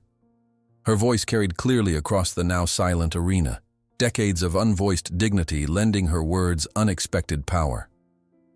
"Thunder isn't a lawsuit or an investment, Mr. Blackwell. He's a living creature who has survived terrible trauma. What he needs now isn't ownership, it's healing." From the grandstand, a woman in expensive equestrian attire stood up. "I'd like to hear more about this healing approach, Mrs. Jenkins. As a board member of the Thoroughbred Retirement Foundation, I find your results far more impressive than what Mr. Blackwell promised in his investment prospectus." Others began to rise, veterinarians, horse owners, even some of Blackwell's invited investors. The narrative had shifted irreversibly. What Blackwell had planned as a showcase of his entrepreneurial vision had instead exposed the hollow center of his relationship with the natural world. Blackwell, recognizing defeat, at least for the moment, backed away toward the exit. "This farce has wasted enough of my time," he announced to no one in particular. "My attorneys will be in touch with all relevant parties." As he stormed from the ring, the remaining trainers and staff looked uncertainly between their departing employer and the scene before them. Without explicit instructions, the carefully orchestrated event dissolved into murmured conversations and shifting allegiances. Eleanor turned her full attention to Thunder, who still stood protectively at her side. "You did well," she murmured, stroking his neck. "So very well." As the crowd began to disperse, Sheriff Mason approached Eleanor with the documents still in hand. "These will need proper filing at the county clerk's office, but they're legitimate, Mrs. Jenkins. That land is legally yours, and has been for decades." Eleanor nodded, still processing the implications. "And Thunder?" "Kentucky law is clear about animals seeking refuge," Mason replied, "particularly when there's documented evidence of mistreatment in their previous situation. We have a strong case for your custodial rights, at minimum until a court can evaluate his welfare needs." As Eleanor led Thunder from the ring, locals who had witnessed the confrontation approached with tentative smiles and nods of newfound respect. What had begun as one woman's connection with a traumatized horse had evolved into something larger, a community recognizing the quiet courage in their midst. When Eleanor and Thunder emerged from the arena into the afternoon sunlight, she was surprised to find dozens of Shelby Creek residents gathered outside. Their presence formed a protective corridor through which she led Thunder toward the stable area, away from the chaos of Blackwell's abandoned spectacle. The gathered workers, initially hesitant, moved aside with newfound respect in their eyes. Between them, Eleanor caught Scott Reynolds' gaze. The veteran nodded once, the gesture containing volumes of unspoken understanding between two souls who recognized the nature of healing from trauma. As the crowd dispersed, Blackwell made one final, desperate attempt. He approached Eleanor with checkbook in hand, his business mask firmly back in place despite the afternoon's humiliation. $100,000, Mrs. Jenkins, he announced, writing the check with practiced flourish. Cash, here and now, for Thunder and your claim to the land. Everyone has their price, even rural saints. The crowd fell silent as Eleanor looked at the check in Blackwell's outstretched hand. For the first time since the confrontation began, she hesitated, the reality of her precarious financial situation momentarily visible in her weathered face. Eleanor stared at the check in Blackwell's hand, the sum written upon it more money than she had seen in her entire life. $100,000. Enough to build a proper home, to never worry about winter heating bills or choosing between medicine and food. Enough to finally have security after years of precarious survival on society's margins. Her arthritic fingers trembled slightly as she contemplated the magnitude of what was being offered. Thunder stood beside her, his warm breath creating small clouds in the cooling afternoon air. He shifted his weight, the subtle movement bringing his shoulder closer to Eleanor's side, not demanding, simply present. The connection between them, built through countless quiet moments of shared vulnerability, hummed like an electric current. Eleanor's gaze traveled from the check to Thunder's eyes. Those eyes that had once held only terror now watched her with something deeper, trust freely given after being betrayed by every human before her. The eyes of a creature who had survived the unthinkable and found his way back to connection through her unwavering patience. The memories of their journey together flashed through her mind. That first morning in the misty field, the weeks of sitting quietly outside his stall, the terrible storm they had weathered together, the morning she had first felt his powerful muscles moving beneath her as they rode without restraint or equipment, just mutual trust and respect. With deliberate calm, Eleanor reached for the check. The crowd held its collective breath. Blackwell's face showed the satisfied smile of a man accustomed to buying whatever he desired. Eleanor held the check for one long moment, feeling its weight. Not just the paper, but all it represented in a world that measured worth in dollars and cents. Then, with a motion that seemed to happen in slow motion for those watching, Eleanor tore the check in half, and then quarters. The sound of tearing paper carried across the suddenly silent gathering. "Some things don't have a price, Mr. Blackwell," she said, her voice steady despite the emotion visible in her eyes. "Not every value can be measured in dollars." The pieces fluttered to the ground between them, green and white confetti against the churned earth of the show ring. Thunder, as if understanding the significance of the moment, lowered his proud head to nuzzle Eleanor's shoulder gently. Blackwell's face transformed from confident satisfaction to stunned disbelief, then to the dark anger of a man unaccustomed to rejection. "You'll regret this foolishness," he hissed, stepping closer. "Nobody turns down that kind of money, especially not a homeless old woman," Eleanor finished for him, her dignity undiminished by his implied insult. "Perhaps that's why I can see value where you see only price tags." A spontaneous sound rippled through the gathered crowd, not quite applause, but a collective exhalation of something like respect. Even some of Blackwell's wealthy associates exchanged glances that suggested they were witnessing something extraordinary. Blackwell's face flushed with humiliation. Without another word, he turned on his heel and strode away, his entourage scrambling to follow. Several of his investors, however, remained behind, watching with newfound interest as Eleanor stroked Thunder's neck with gnarled fingers that contained more wisdom than all their business degrees combined. Sarah Thornton, the elegantly dressed woman who had identified herself as a board member of the Thoroughbred Retirement Foundation, approached Eleanor with measured steps, careful not to startle Thunder. "Mrs. Jenkins," she said, her clipped New England accent contrasting with Eleanor's soft Kentucky vowels. "I came here expecting to see a training demonstration. Instead, I've witnessed something far more valuable." Eleanor nodded in simple acknowledgement, still processing the magnitude of refusing such a sum. "What you've accomplished with Thunder can't be taught in conventional equine programs," Sarah continued. "I've visited rehabilitation centers across the country, and I've never seen a horse this severely traumatized respond the way he responds to you." From nearby, Dr. Mitchell approached with his phone, showing Sarah the footage he'd been documenting for weeks. "This isn't just anecdotal," he explained. "We've been tracking physiological markers, cortisol levels, heart rate variability, neurological responses.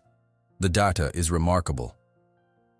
As they spoke, locals from Shelby Creek began gathering closer. The invisible social barrier between them and Blackwell's wealthy guests dissolving in the wake of Eleanor's quiet act of principle. Farmers in worn overalls stood shoulder to shoulder with equine specialists in tailored riding attire, their shared interest in Thunder's journey creating unexpected common ground. "The thing is," Scott Reynolds said, joining the conversation, "what Mrs. Jenkins does with Thunder isn't just about horses. It's about trauma. Period." He gestured to the other veterans who had been quietly supporting Eleanor. "All of us came back with wounds that don't show on the outside. Watching her work with Thunder, it's taught us something about healing our own scars." Sarah listened intently, her professional interest clearly piqued. After a thoughtful pause, she turned back to Eleanor. "What you've done shouldn't remain limited to one horse. There are hundreds of thoroughbreds discarded every year when they can no longer race or breed.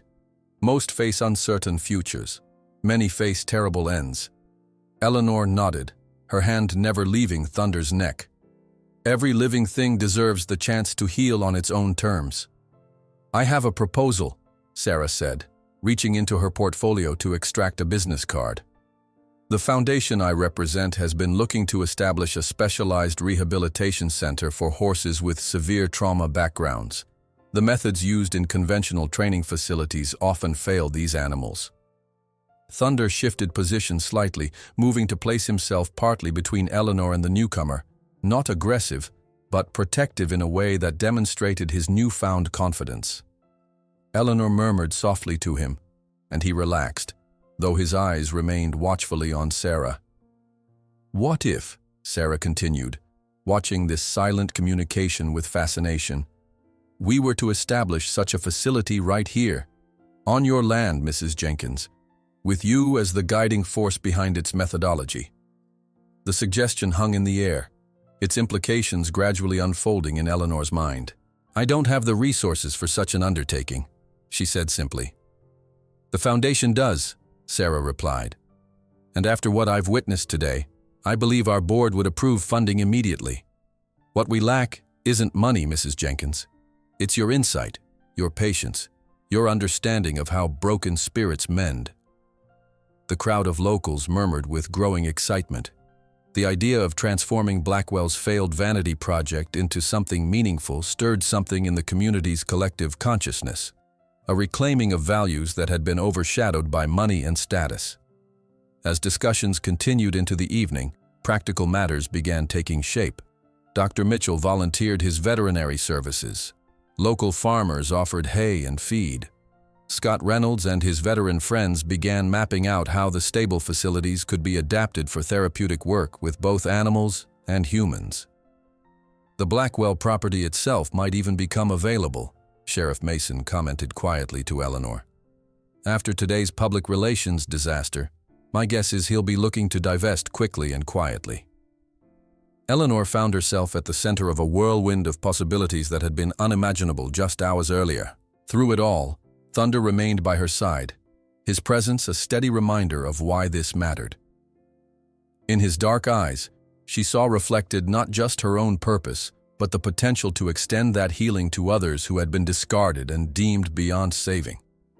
As twilight settled over the Kentucky hills, impromptu celebrations broke out across what had been meant to be Blackwell's triumph.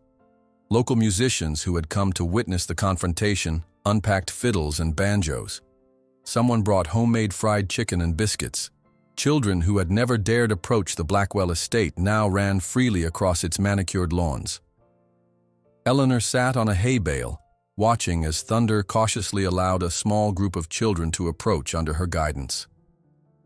The great horse, who had once been considered too dangerous to handle, now lowered his head gently to accept a child's tentative touch, his eyes soft with a newfound peace. Sarah Thornton sat beside Eleanor, watching the scene with obvious emotion. "You know what impressed me most today?" she said quietly. "Not just your connection with Thunder, remarkable as it is. It was your refusal of that check." Eleanor smiled slightly. "Money has never meant much to me. Not compared to living true. That's exactly what makes you the right person for this," Sarah replied.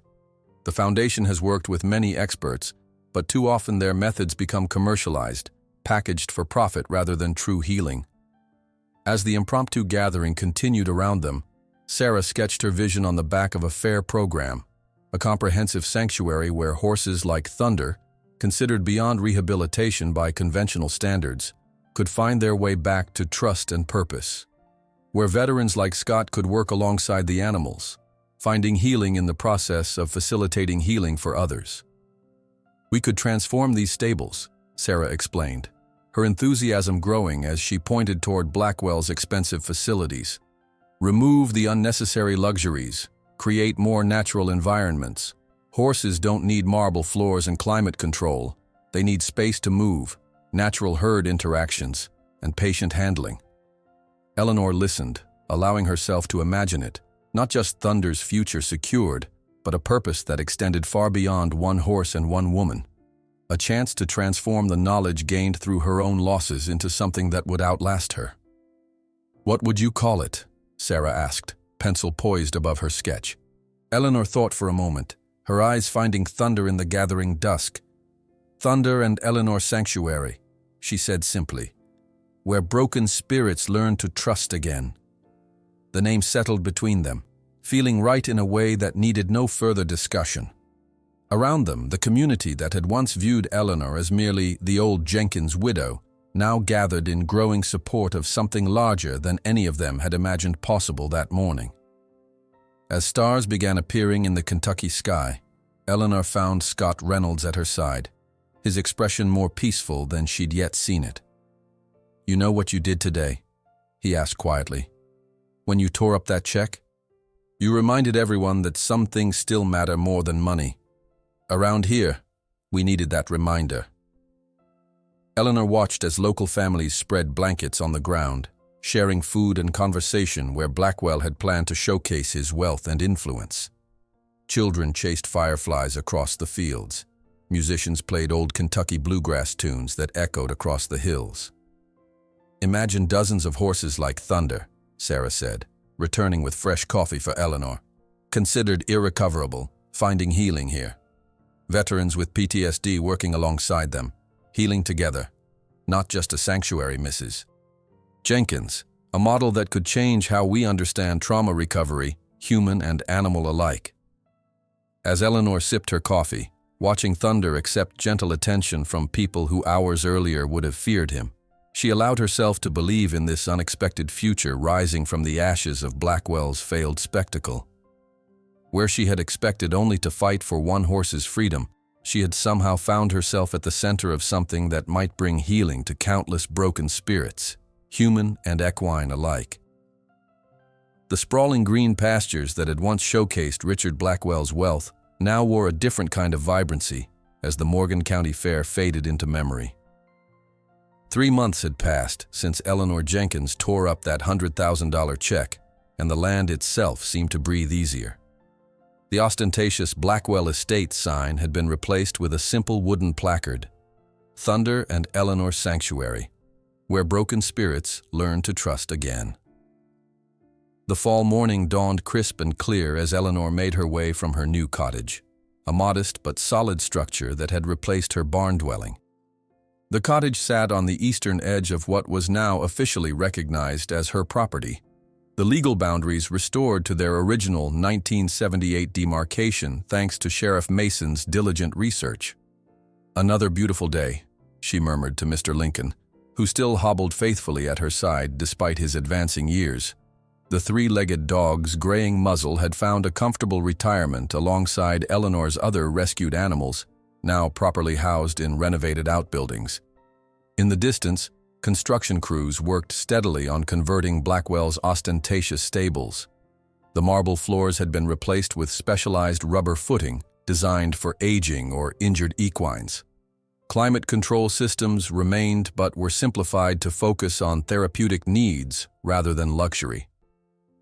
The transformation was guided by Eleanor's practical wisdom, tempered by Dr. Mitchell's veterinary expertise and Sarah Thornton's foundation resources.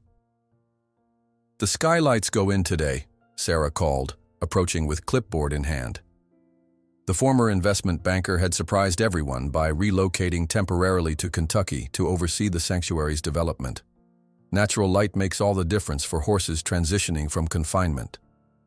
Eleanor nodded approvingly. They need to see the sky to remember they're part of something larger. As they walked together toward the main facility, Sarah updated Eleanor on the financial arrangements. "Blackwell sold the entire property for 40 cents on the dollar," she reported with barely concealed satisfaction. "His investors pulled out after the fair debacle. The footage of him shoving you went viral in equestrian circles." "I'm not interested in his humiliation," Eleanor responded quietly. "Only in what we're building from it."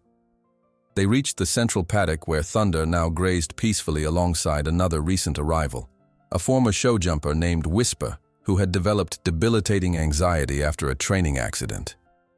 The two horses maintained a respectful distance, but Eleanor noticed how Thunder occasionally positioned himself between Whisper and potential stressors, a protective behavior he'd developed since his own healing began. "He's becoming a teacher," Dr. Mitchell observed, joining them at the fence. "Watch how he demonstrates calm behavior when the construction noise starts. It's almost like he's showing her it's not a threat." Eleanor smiled. Healing ripples outward. Those who've been broken often become the most compassionate guides. The sanctuary's rapid development had been made possible by an unexpected confluence of support. Sarah's foundation provided the core funding, but local contributions had transformed the project into a community endeavor. Farmers donated hay and bedding. Retired carpenters volunteered skilled labor. The county's vocational school sent students eager to learn specialized stable management. Most surprisingly, several of Blackwell's original investors had redirected their support to the sanctuary after witnessing Eleanor's integrity at the fair. One of them, a technology entrepreneur from Boston, had funded the comprehensive video monitoring system that now allowed Dr. Mitchell to document the rehabilitation process for veterinary journals. "The first group of veterans arrives next week," Scott Reynolds announced, walking up with architectural plans tucked under his arm. The former Marine had found his calling as the sanctuary's volunteer coordinator, his military precision perfectly suited to organizing the growing operation. "We've converted the guest quarters into basic housing. Nothing fancy, but clean and comfortable." Eleanor nodded approvingly. They don't need luxury, they need purpose and peace. The program Scott had developed paired traumatized veterans with traumatized horses, creating relationships where healing flowed in both directions.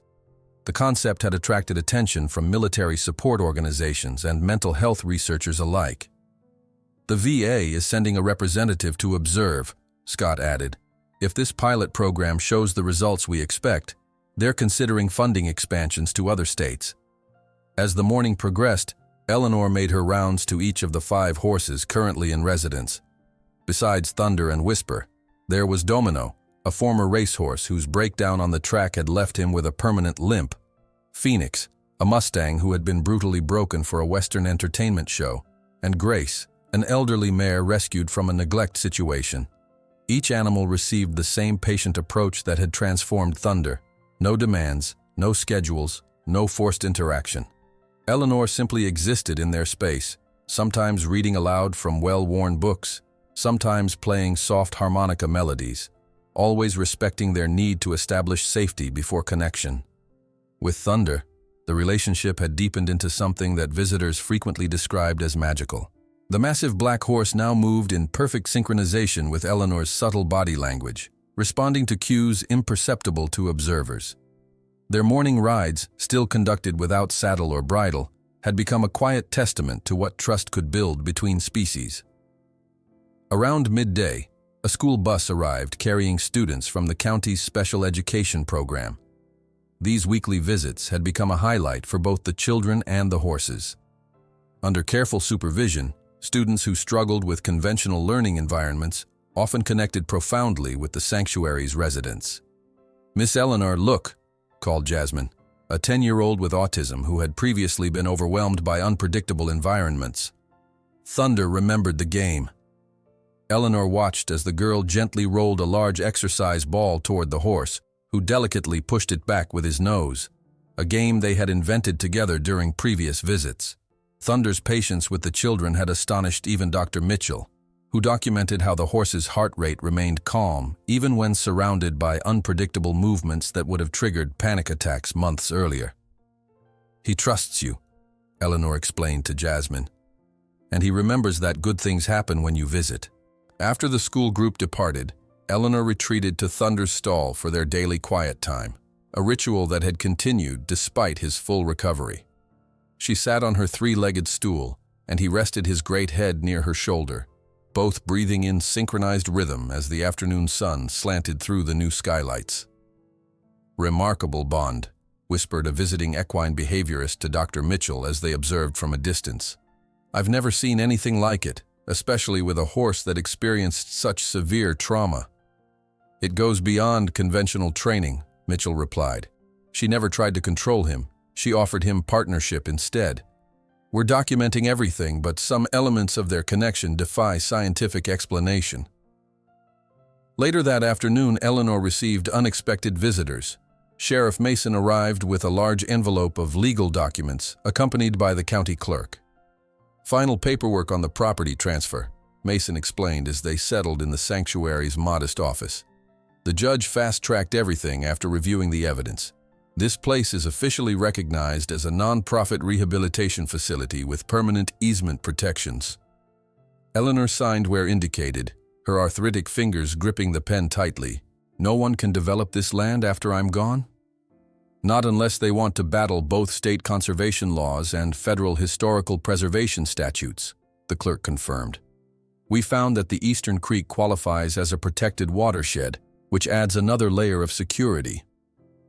After they departed, Eleanor walked the property's boundaries alone, touching the old oak trees that had witnessed generations of Kentucky history.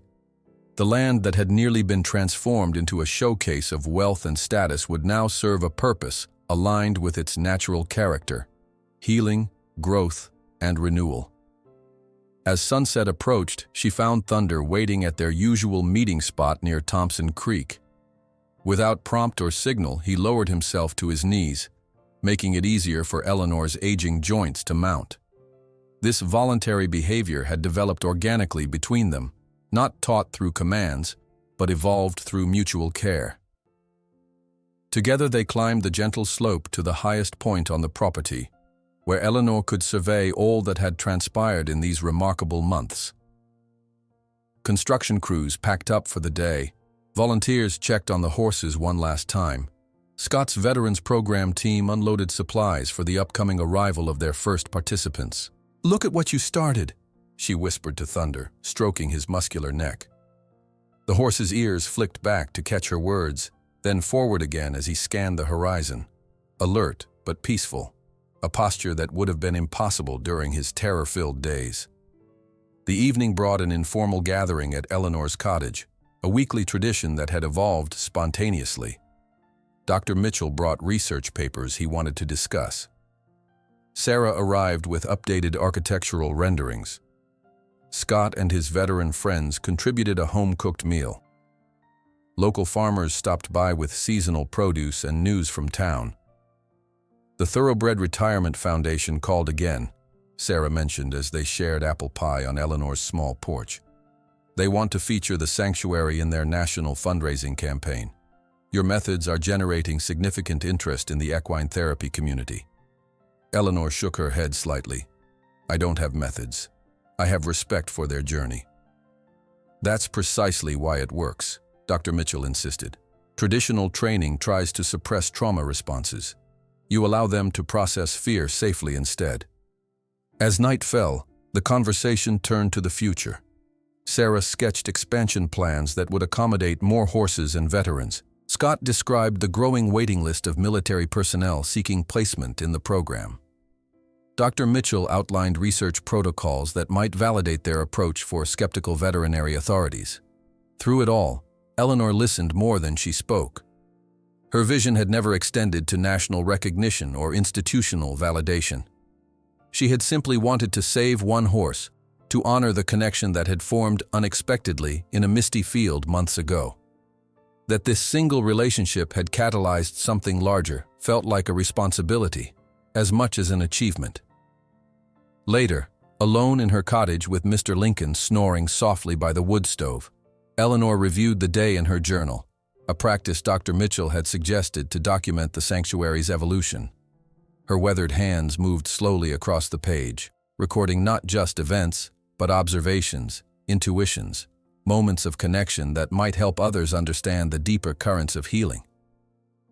She wrote of Thunder's protective behavior toward Whisper, of Jasmine's breakthrough with the ball game, of the quiet moments in the stall when horse and human breathed as one. In these small interactions, she recognized the sacred territory where trauma began to release its grip, not through dramatic interventions, but through consistent, patient presence. Outside her window, the sanctuary slumbered under starlight.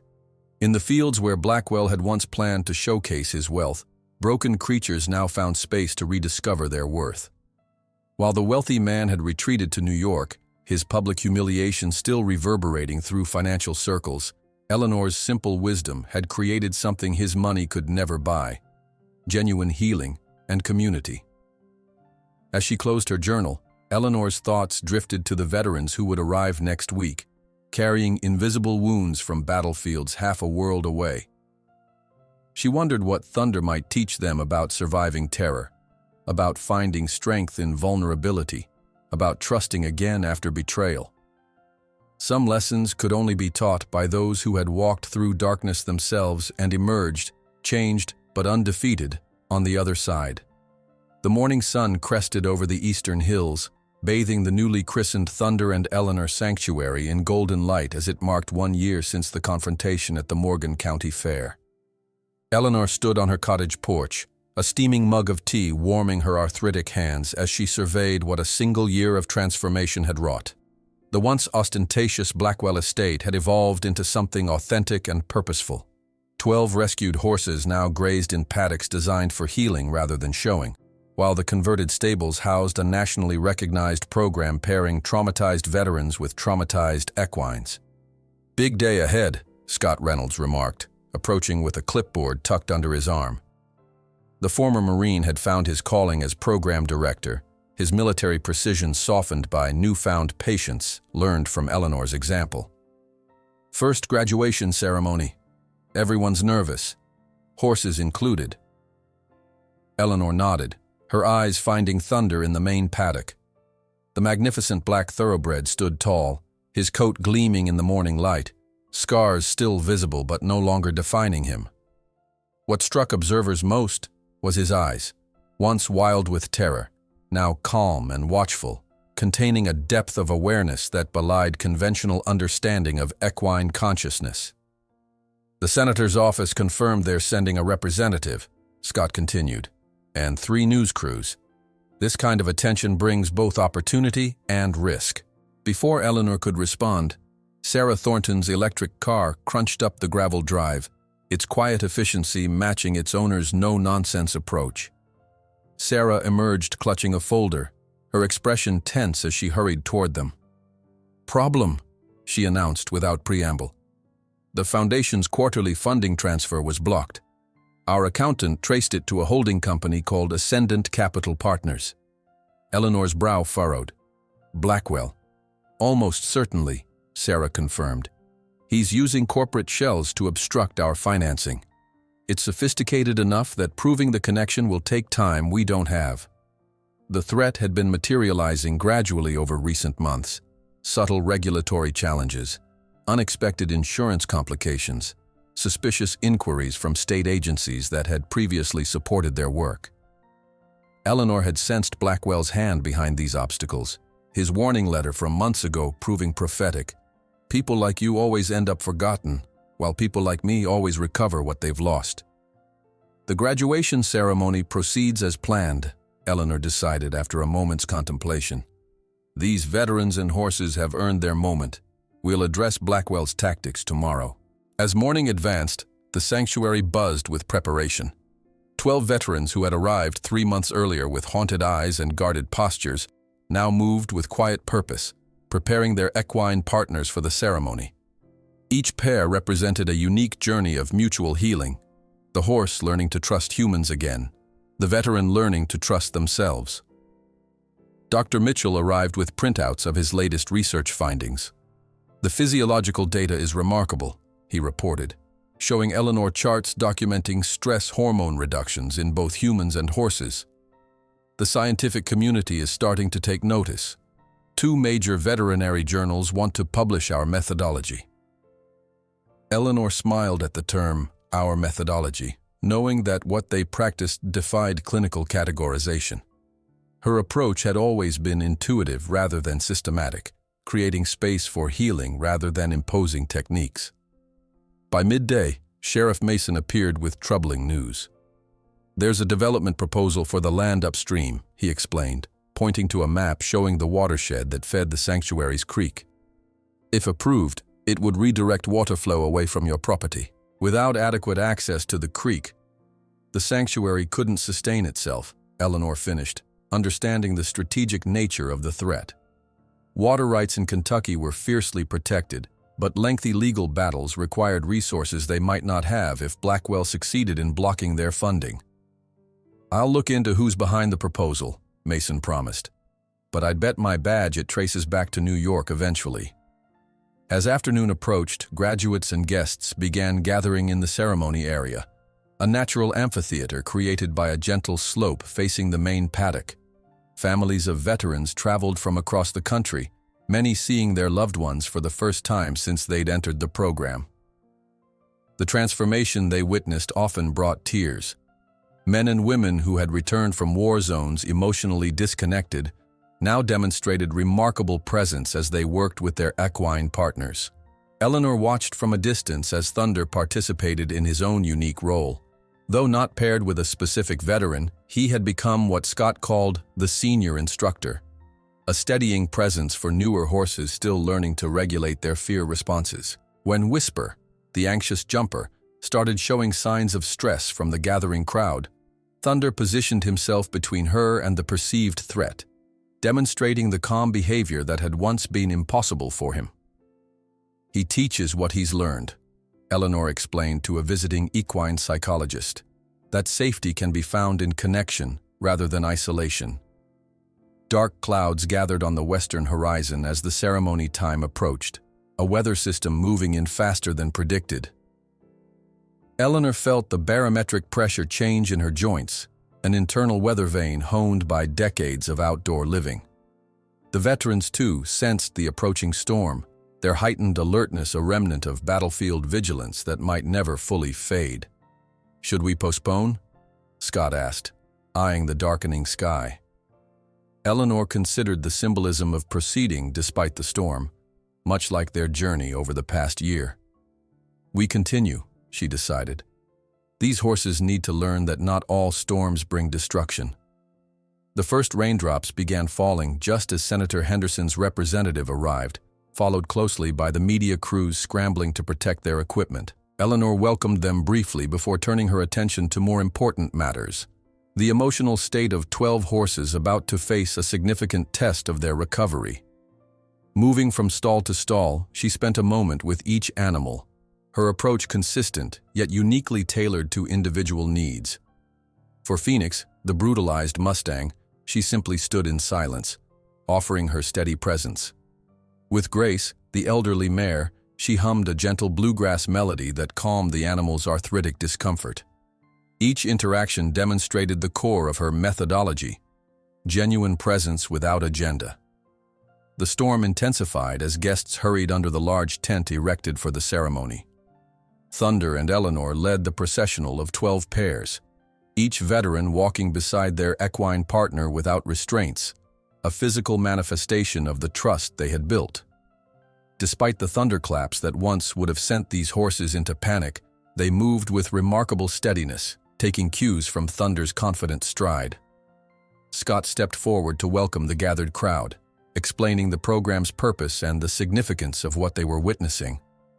"What you see today isn't just training," he emphasized. "It's mutual healing. These horses and veterans have taught each other that surviving trauma doesn't have to mean living in constant fear." One by one, each pair demonstrated their journey, not through showy tricks or performances, but through quiet interactions that revealed profound trust. A veteran with severe PTSD placed his head against his horse's neck, their breathing synchronizing. A young woman who had lost both legs in combat mounted her horse without assistance, the animal standing perfectly still throughout her process. The crowd watched in respectful silence, recognizing they were witnessing something beyond typical equine therapy. Eleanor observed from the sidelines, her focus entirely on the welfare of the horses, alert for any signs of distress as the storm continued overhead. Midway through the ceremony, Thunder's ears pricked forward, his attention focusing on the entrance drive. Eleanor followed his gaze to see a black Cadillac approaching slowly through the rain. Her heart tightened with recognition even before Richard Blackwell emerged, dressed impeccably despite the weather, observing the proceedings with inscrutable expression. Sheriff Mason moved discreetly toward the unexpected visitor, but Eleanor gestured for him to wait. Something in Blackwell's solitary arrival, without entourage or attorneys, suggested a different purpose than disruption. The ceremony continued, despite the tension of Blackwell's presence. Each veteran received a certificate of completion, along with documentation of their equine partner's progress, records that would help secure the horses' futures against any who might exploit them again. When the formal presentations concluded, the rain subsided as unexpectedly as it had begun. Guests mingled under clearing skies, congratulating graduates and marveling at the bond between humans and horses that had seemed impossible months earlier. Eleanor finally approached Blackwell, who stood apart from the celebration, observing everything with careful attention. "You've come to see what became of your investment," she said, neither accusatory nor welcoming. Blackwell's expression remained unreadable.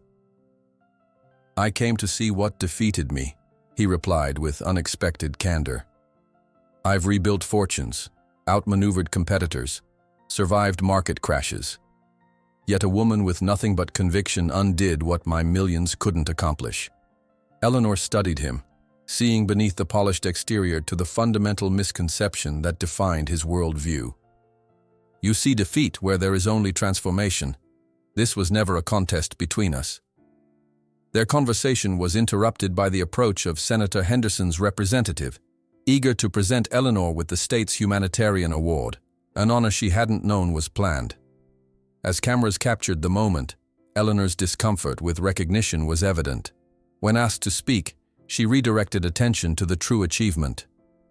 "This award belongs to them," she said simply, gesturing toward the veterans and horses. "I merely created space for what was already possible in each of them." As the gathering dispersed under the clearing evening sky, Eleanor found herself momentarily alone with Blackwell at the edge of the property, overlooking the rolling Kentucky landscape now painted in sunset hues. "You know I'm still coming after this place," he said, his tone conversational rather than threatening. "Business is business, after all." "And healing is healing," Eleanor replied. "Some purposes transcend ownership." Later that evening, as stars emerged in the washed clean sky, Eleanor mounted Thunder for their traditional sunset ride. Behind them, 12 other pairs of graduates followed their lead, creating a procession that wound along the creek's edge and up toward the highest ridge. Veterans who once startled at the slightest sound rode comfortably astride horses who had once feared human touch. Together they moved as a unified whole, each journey of recovery supporting the others. Sheriff Mason and Blackwell watched the procession from the parking area. "Beautiful sight, isn't it?" Mason commented. Blackwell observed the riders disappearing into the twilight, his expression finally softening into something resembling genuine reflection. "I've spent my entire life accumulating wealth, power, and influence," he admitted quietly. "But this woman with nothing has created something I could never buy. A legacy that will continue long after both of us are gone."